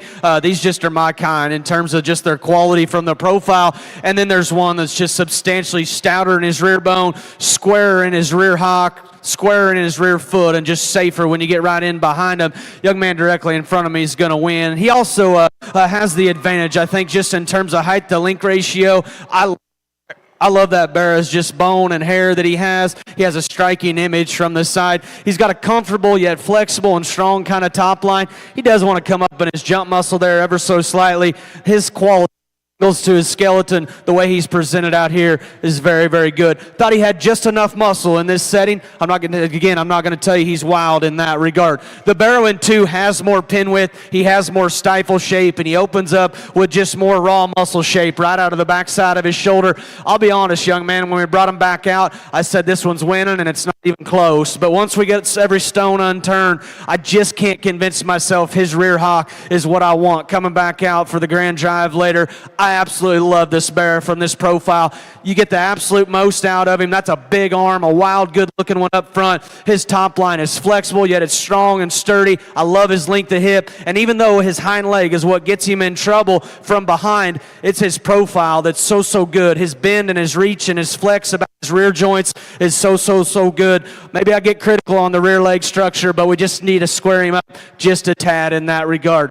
Had the blue belted Barrow winning at one time, and you say, well, this guy's all over the board, and sometimes I might be because I can make a case for all of these. I think this is one good-looking, sharp-dressed, proportional, balanced kind of show Barrow with an absolute beautiful skin and hair coat. You take him to the surface, he's big in his foot size, he's stout in his feature.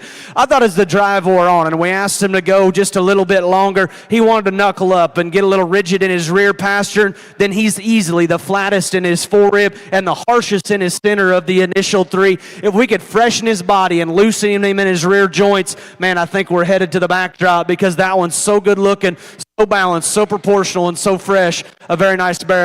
Just need to freshen him up there in his body and make him just a little more coordinated in his rear joints. Young lady, you got a weird looking pig, and I mean that in a good way. Stout in his mug. Incredibly unique, I guess, for lack of better terms, in terms of his height to shoulder. This may be as tall of fronted as a piece of livestock as I've ever seen. Just absolutely insane to be that tall fronted and still have some cushion to his knee and front foot.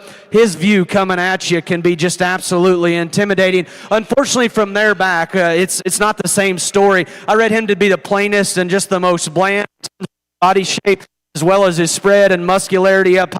He drives away, and he's a little more nondescript in terms of his muscle shape. Man, that's a weird-looking head. That's a weird-looking animal in terms of his shoulder height and the way he proportions from the side. If you're into that kind of stuff, that's the one you want to win that class, and I can listen to that because where he's good, he's awfully unique. Again, had this one a little higher at times because I thought, man, this is just the good.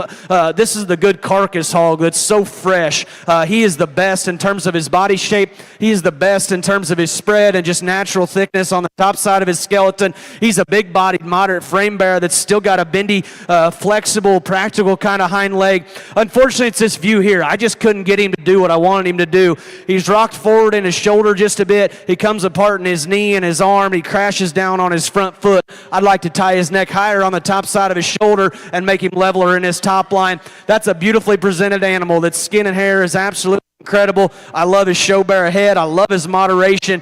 I love his just freshness of body. You got him dressed to impress. I like that pig a good deal. I just need to change his skeleton just a little bit. Same goes for the one next. Foot, bone, hair, density, muscularity on the top side of his skeleton are all positive attributes you could say about this Barrow. For me, he's just a little upright and stilty off either end of his skeleton. Perhaps the real issue is he's just too short in his rump to truly be athletic out here. Man, they got the most out of him. His skin and hair and the way he's presented is incredible. I love his length of body. I love his stoutness of mug. I like his feature. A very, very interesting pig comes in 7. And honestly, I got a feeling everybody's got this one a little all over the board. This view right here can make you get excited. That one is a good-looking, extended, very, very neat kind of looking show Barrow from the profile. Unfortunately, coming and going gets him in a bit of a trouble. We need to crack him open in his chest, knee, and front foot, and then as he drives away, he's actually on the other end of the spectrum. We need to square him him up in his hock and just make him more appropriate in that regard.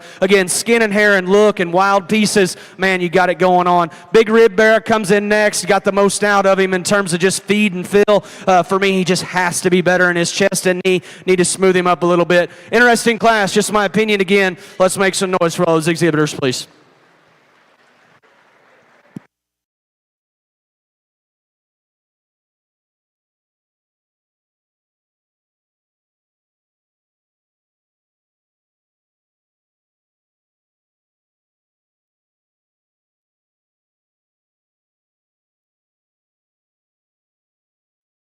Class 3 light cross bearers. First place, Will Jasper from Jones. Second, Caleb Dorr from Wagner. Third, Dusty Gregory from Prague. Fourth, Braxy Sharp from Wacomas. Fifth, Mason Morris from Yukon. Sixth, Lily Walker from Chickasha. Seventh, Case Brassfield from Minko. Eighth, Sutton Stryker from Yukon. Ninth, Clifford Frankie from Covington. And 10th, Adriana Rodriguez from Marietta. Braxton for the showmanship winner in Class 3.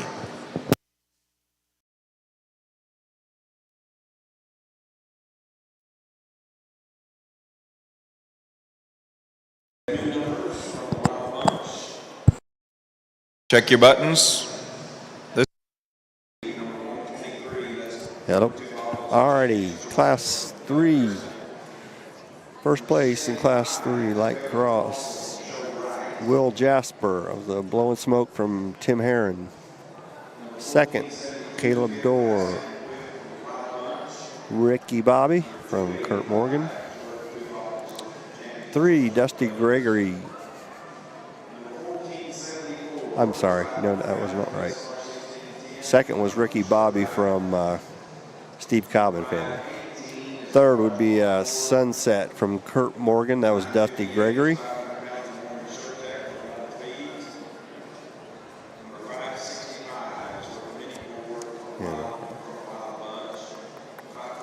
Fourth was Game Time as Braxy Sharp.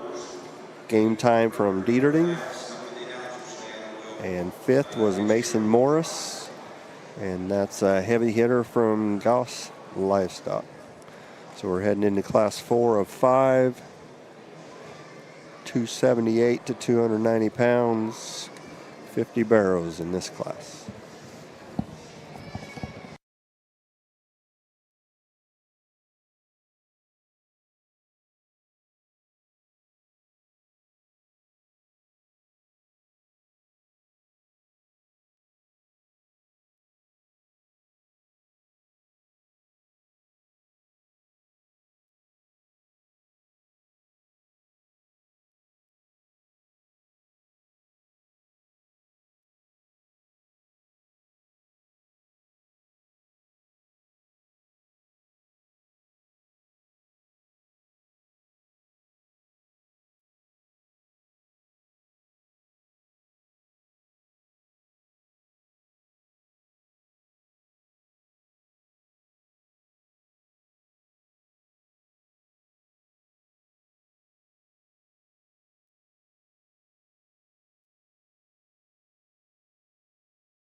Well, an interesting class, and again, about weighing things out and just trying to figure out what you're willing to accept and, which one brings the most good to the table. And again, that doesn't mean there's not quality. There's lots of different stuff to get to dip into and evaluate in this particular class, and I'm sure everybody has their favorite. What I will tell you is the one that wins for me on my card today just becomes the most difficult to punch a big hole in, and I'm not going to tell you he's the roundest bodied or the biggest hipped one or just the wildest one in terms of muscle that we've seen.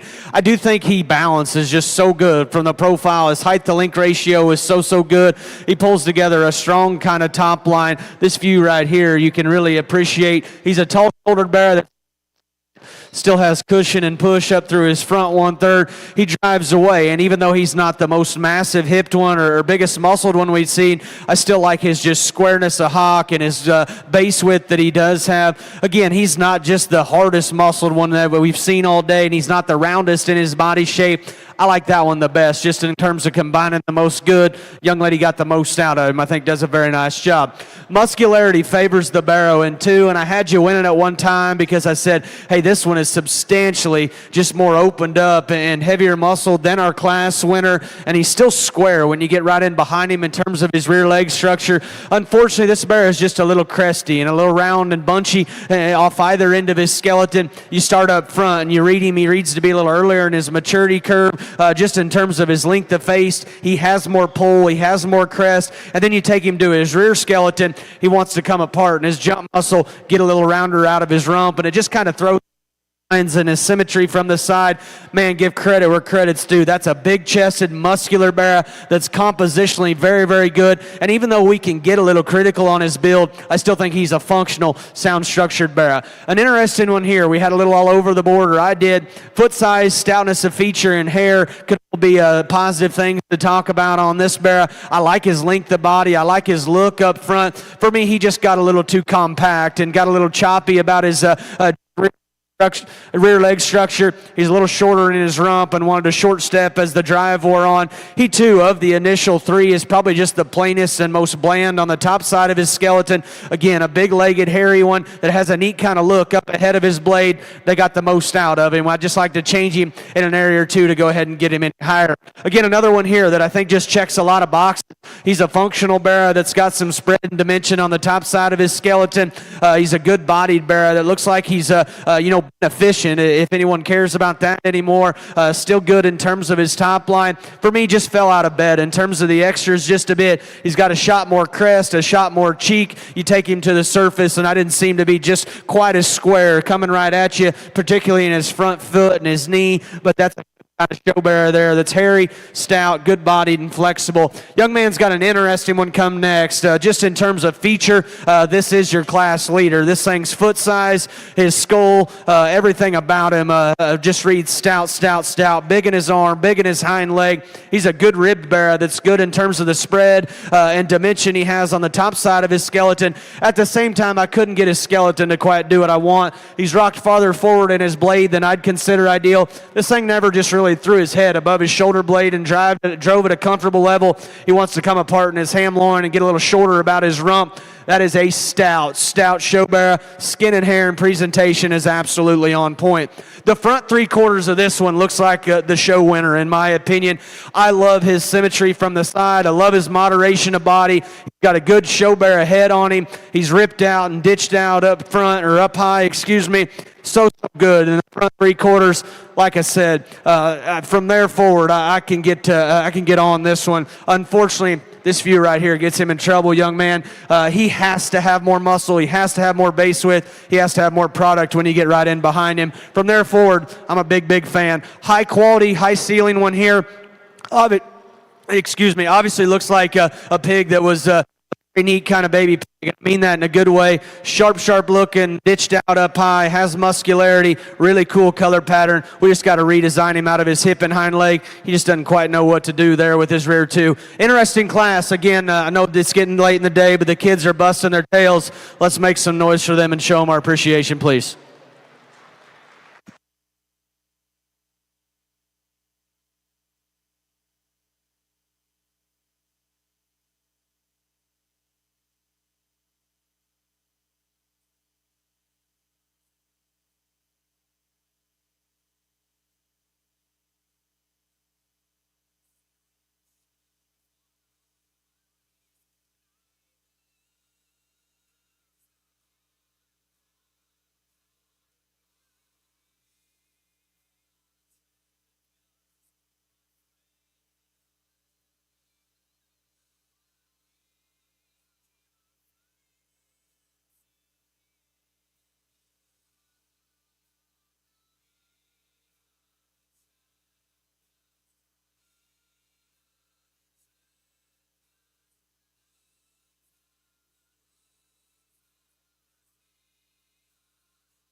And we.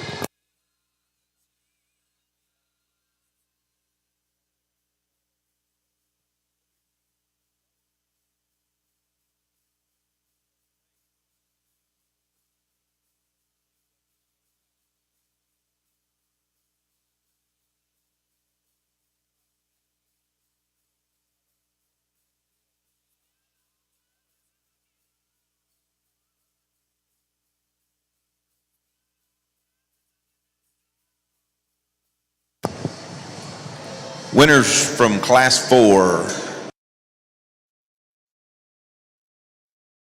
Second, Hannah Hinkle from Yukon. Third, Bradshaw Bunt from Ringwood. Fourth, Oakley Hensey from Pond Creek Hunter. Fifth, Bo Butchie from Navajo. Sixth, Grant Gosney from Aline Cleo. Seventh, Carson Kettner from Central High. Eighth, Eli Jacobs from Texas County 4-H. Ninth, John Ross Johnson from Altus. And 10th, Reed Dorman from Lindsay. Showmanship winner there was Oakley Hensey from Pond Creek Hunter.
Already back with Class 4 results.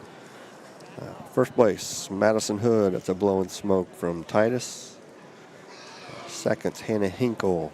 It's a whacked out from Halpin. Third is Bradshaw Bunt. It's a wham from Jennings. Fourth, Oklahenzie. That's a blowing smoke from Goss. And we do not have fifth place information yet, but that's Class 4. We are now on Class 505 lights. And there are 50 barrows in this class. Going back in.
will have their own opinion, but I think this one needs to win.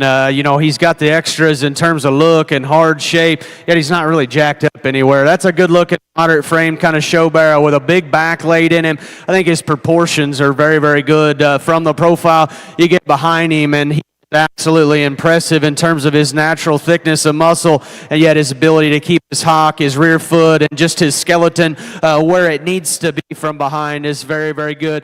His front feet come in just a bit. We're not going to get too critical on that. He maybe wants to round out of his rump just a bit. We'll dip into the details here in a bit. I think that's a very nice pig to go ahead and win this particular class.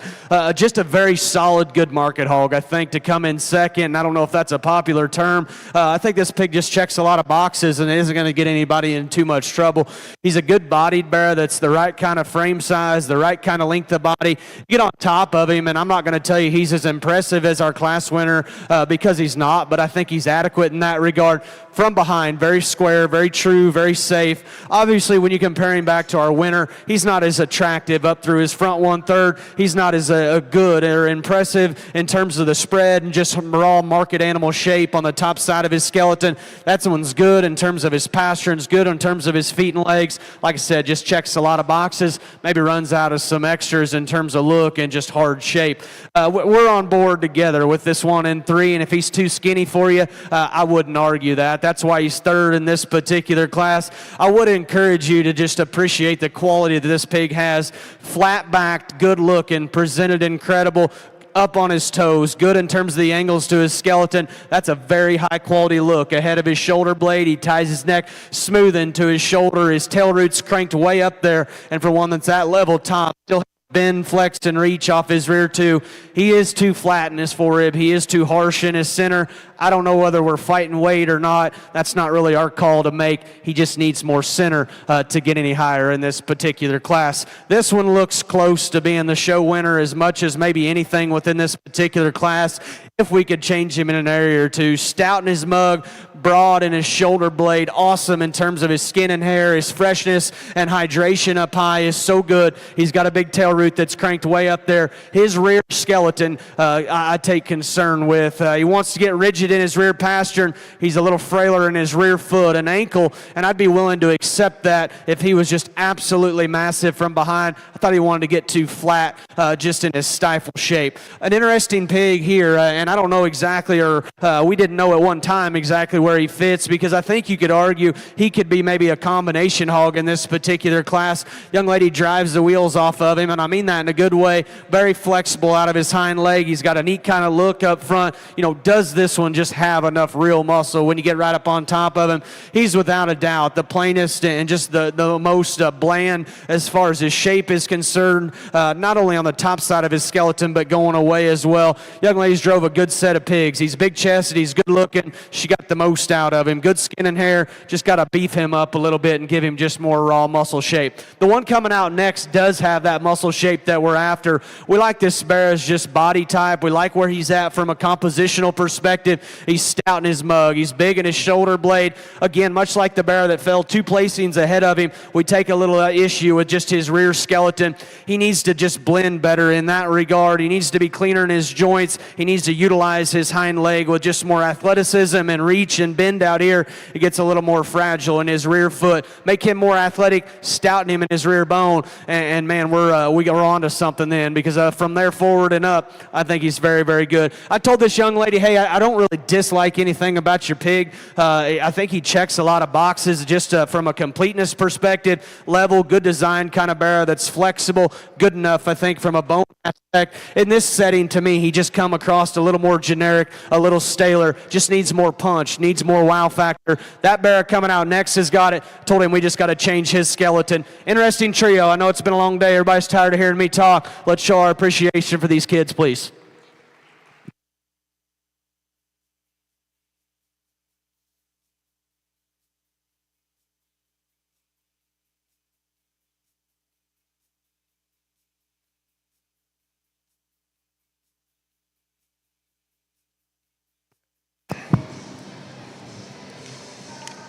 Class 5 light cross barrows. Winners are first place Madeline McLean from Leedy, second Mac Walker from Chickasha, Third, Claire Voss from Chisholm.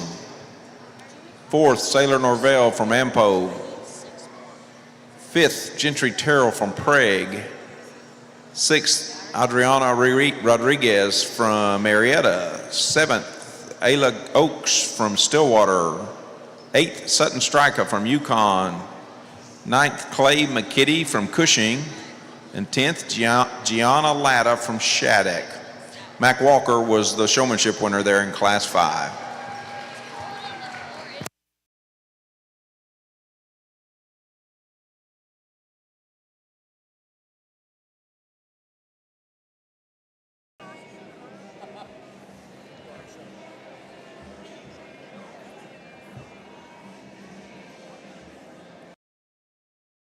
Hello. Alrighty, real quick here. That last class was Madeline McLean.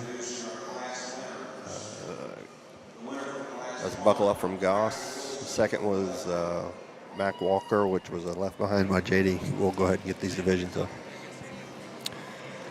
So, Class 1, that's Piper Wilson. That's a Goss heavy hitter. Second in that class was Braylon Young, which was bred by Lance Ryan. Don't have the sire there. Modern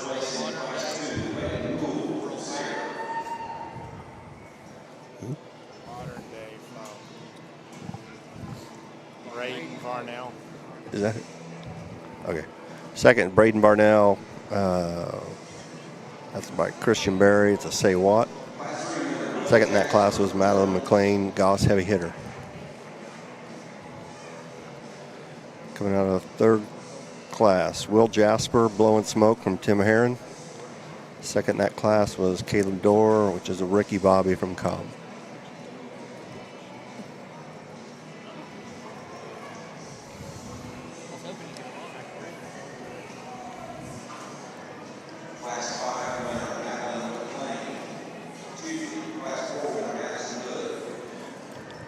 Class 4 winner Madison Hood, Blowing Smoke from Titus.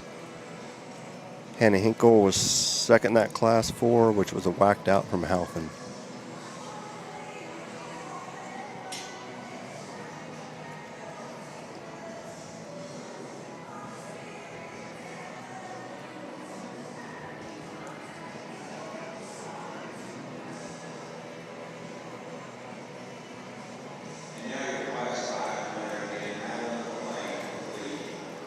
Class 5 winner would be Madeline McLean.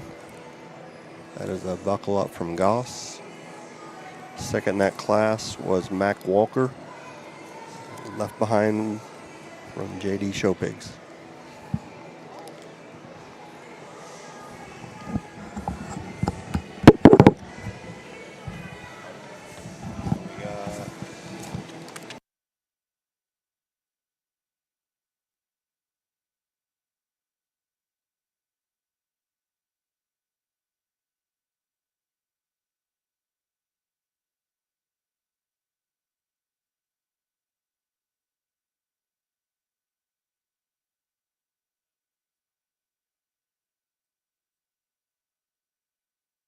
He agreed. I think lots of different types and kinds. We got moderate ones out here with big backs. We got more extended ones that maybe aren't quite as fresh. We got one that maybe could you move just a little bit better, but man, just standing still and silhouette and taking a picture of one is so good. Lots of different parts and pieces. We are on the same page, so there's one that just needs to win. High quality one, last class, is champion.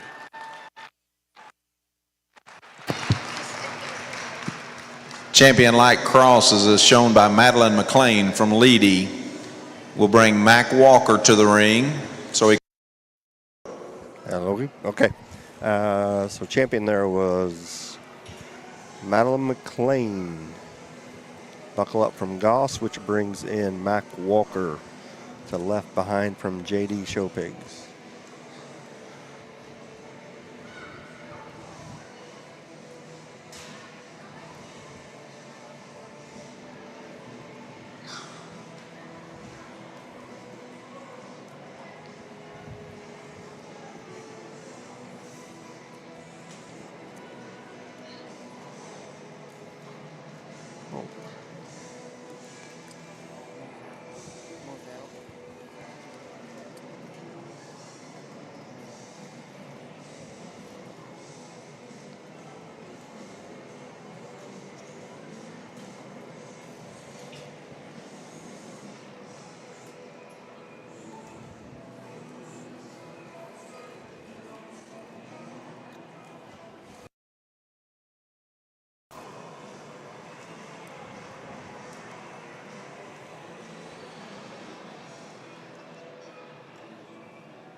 that particular champion was kind of non-negotiable, and I'm not saying he's perfect, but I think a very nice one to go ahead and win. And things get just a little bit for reserve, if we're going to be honest. I guess just trying to tell you some differences that I see, and I know everybody's getting tired of me talking, but tell you that a few things that's going through our head. Very high quality one here that probably just needs to go a little bit better. We've got one on the far side there that's maybe unique as any of them out here. For sure is as unique as any of them out here in terms of his silhouette, his bone, his stoutness, the hind leg. Does he have just enough when you get right in behind him? It's interesting. Side, like Boots mentioned, you think he would, and then you get in and you question just a bit. I think still a genuine market hog that opens up good, though, in his chest and is certainly acceptable in that regard. The heavy blue hog has to be in contentions. That pig is just absolutely ripped out and impressive in terms of his back shape. Still keeps his skeleton in check.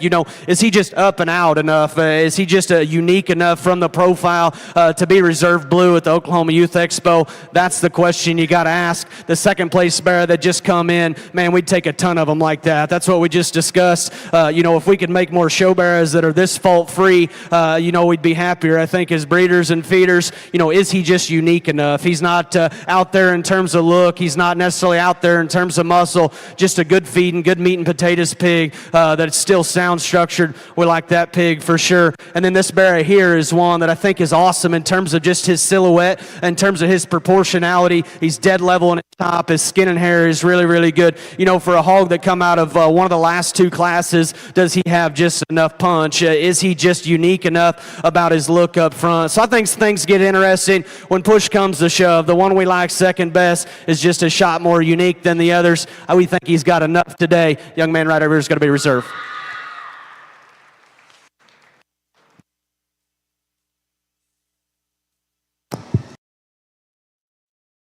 Shown by Will Jasper from Jones.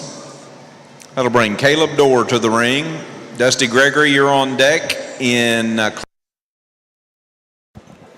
Alrighty, a reserve would have been Will Jasper coming out of Class 3, blowing smoke from Tim Herron. That brings out Caleb Dorr with his Ricky Bobby from Steve Cobb and family.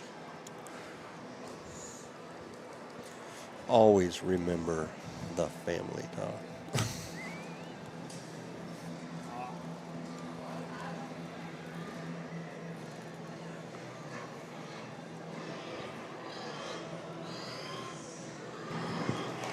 There we go. Now we're both on. Third out, Caleb Dorr, Ricky Bobby, bred by Steve Cobb and family.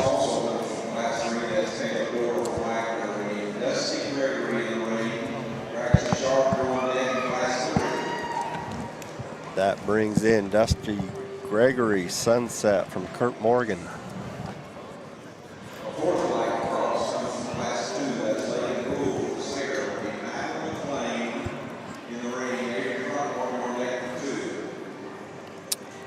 Is that fourth out then?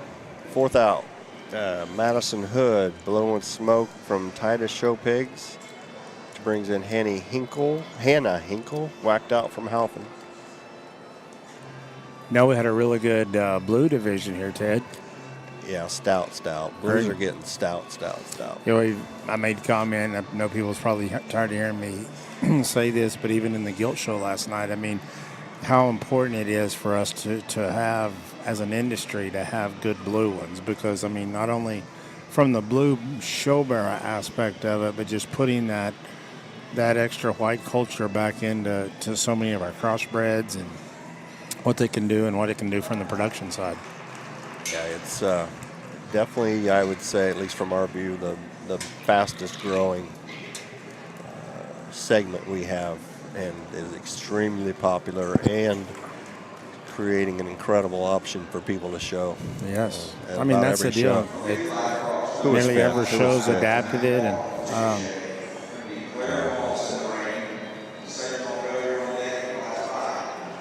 dang it.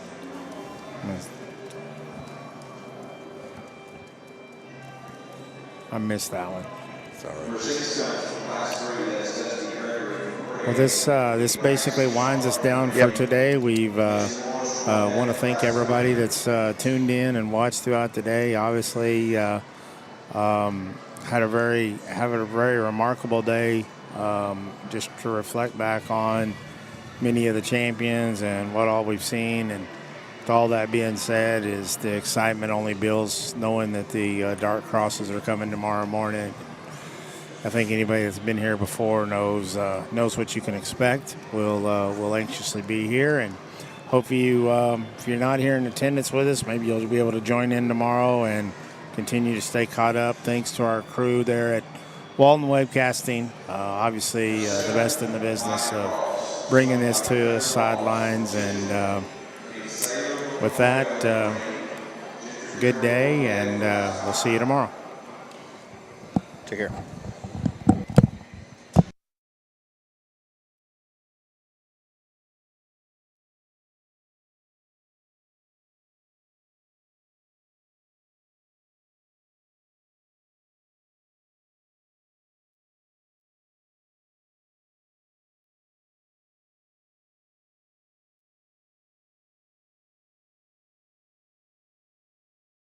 Our 8th light cross is exhibited by Sailor Norvell from Amber Pocasset. We'll introduce Gentry Terrell to the ring. Adriana Rodriguez, you're on deck for Class 5.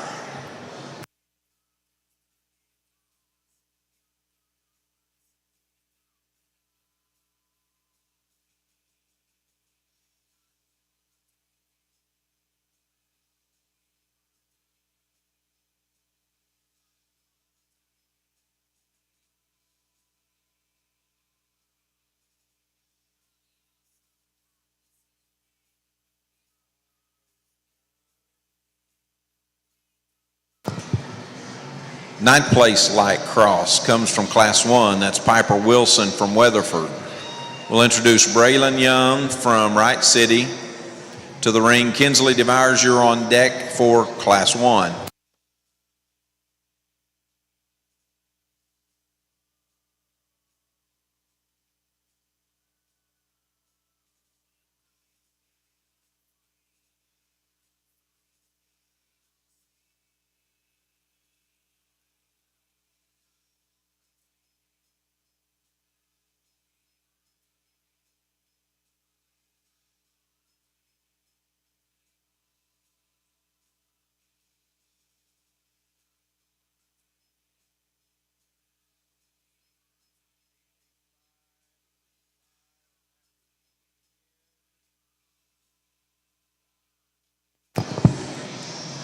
Number 10 comes from Class 5. That's Gentry Terrell from Prague.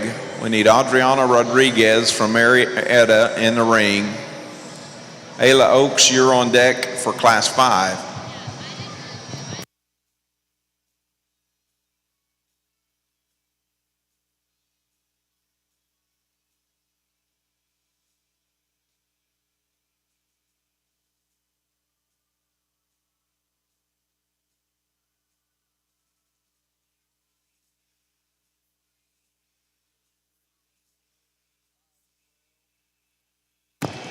Our 11th selection comes from Class 5. That's Adriana Rodriguez from Marietta. We'll introduce Ayla Oaks from Stillwater to the ring. Sutton Stryker, you're on deck for Class 5.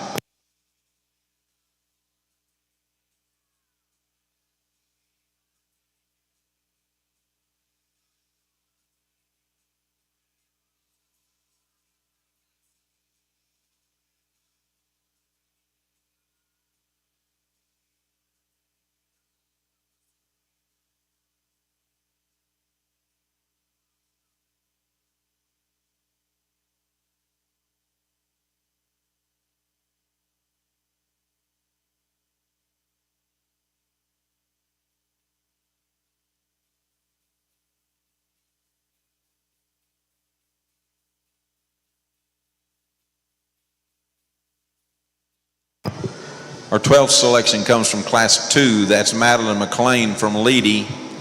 We'll bring Avery Throckmorton to the ring. Lauren Gutner, you're on deck, or Gunther, you're on deck for Class 2.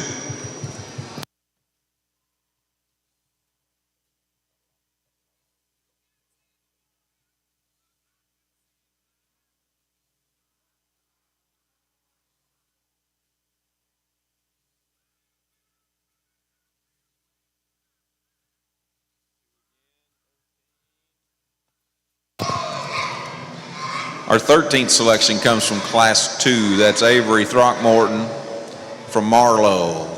Brings Lauren Gunther to the ring. Allie McGill, you're on deck for Class 2.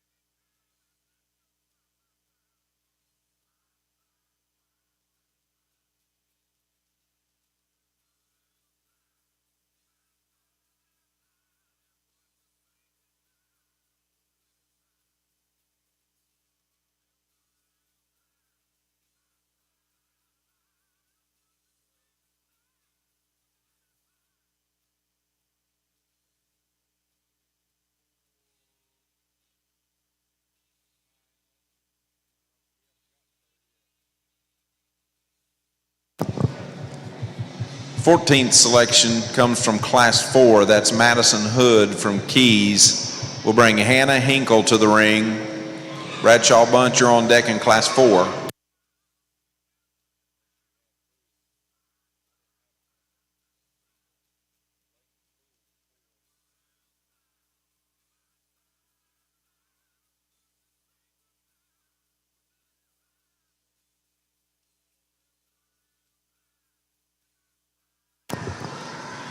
Our 15th selection comes from Class 4. That's Hannah Hinkle from Yukon. We need Bradshaw Bunt in the ring. Oakley Hensey from Pond Creek, you're on deck for Class 4.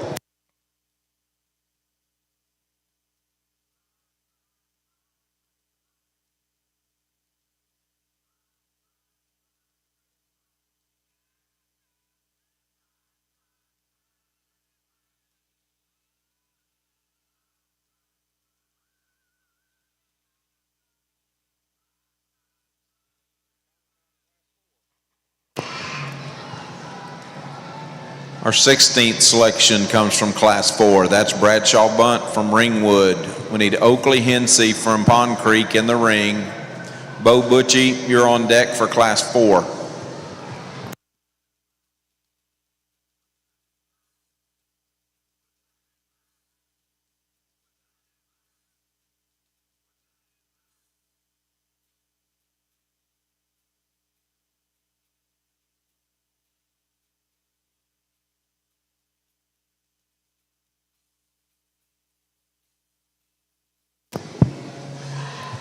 Number 17 comes from Class 4. That's Oakley Hensey from Pond Creek. We need Bo Butchie in the ring. Grant Gosney, you're on deck for Class 4.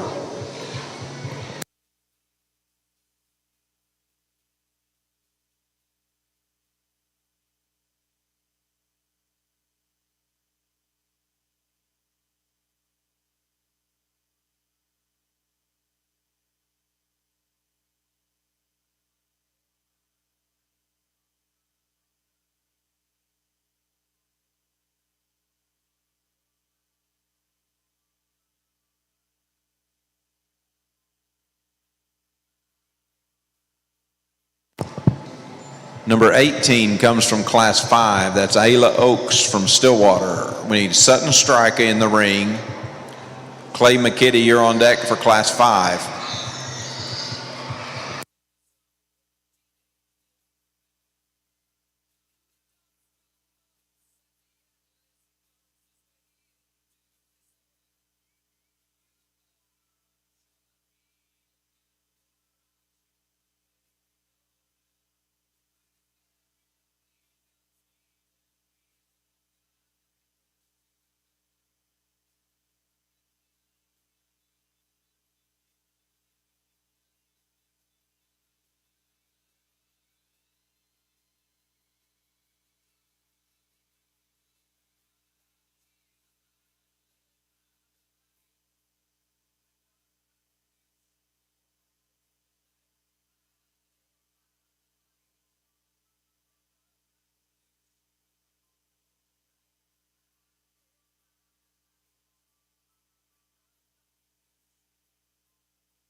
Clay McKitty, we need you in the ring to represent Class 5. Clay McKitty from Cushing.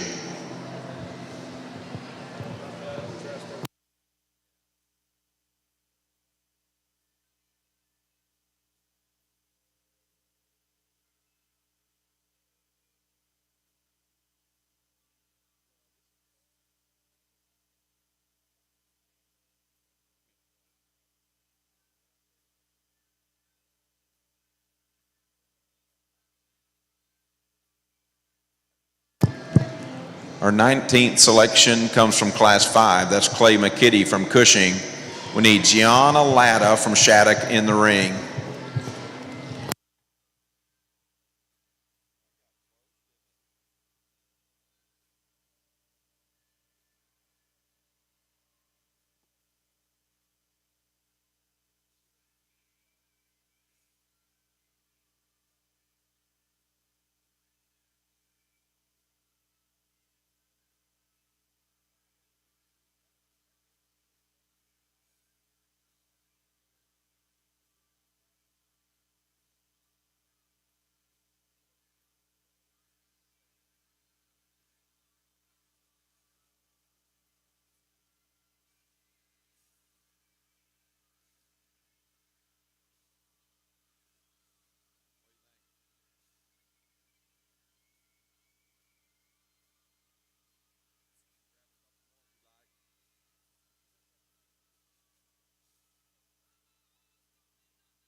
Our 20th and final selection for the light cross drive comes from Class 2. That's Lauren Gunther from Navajo.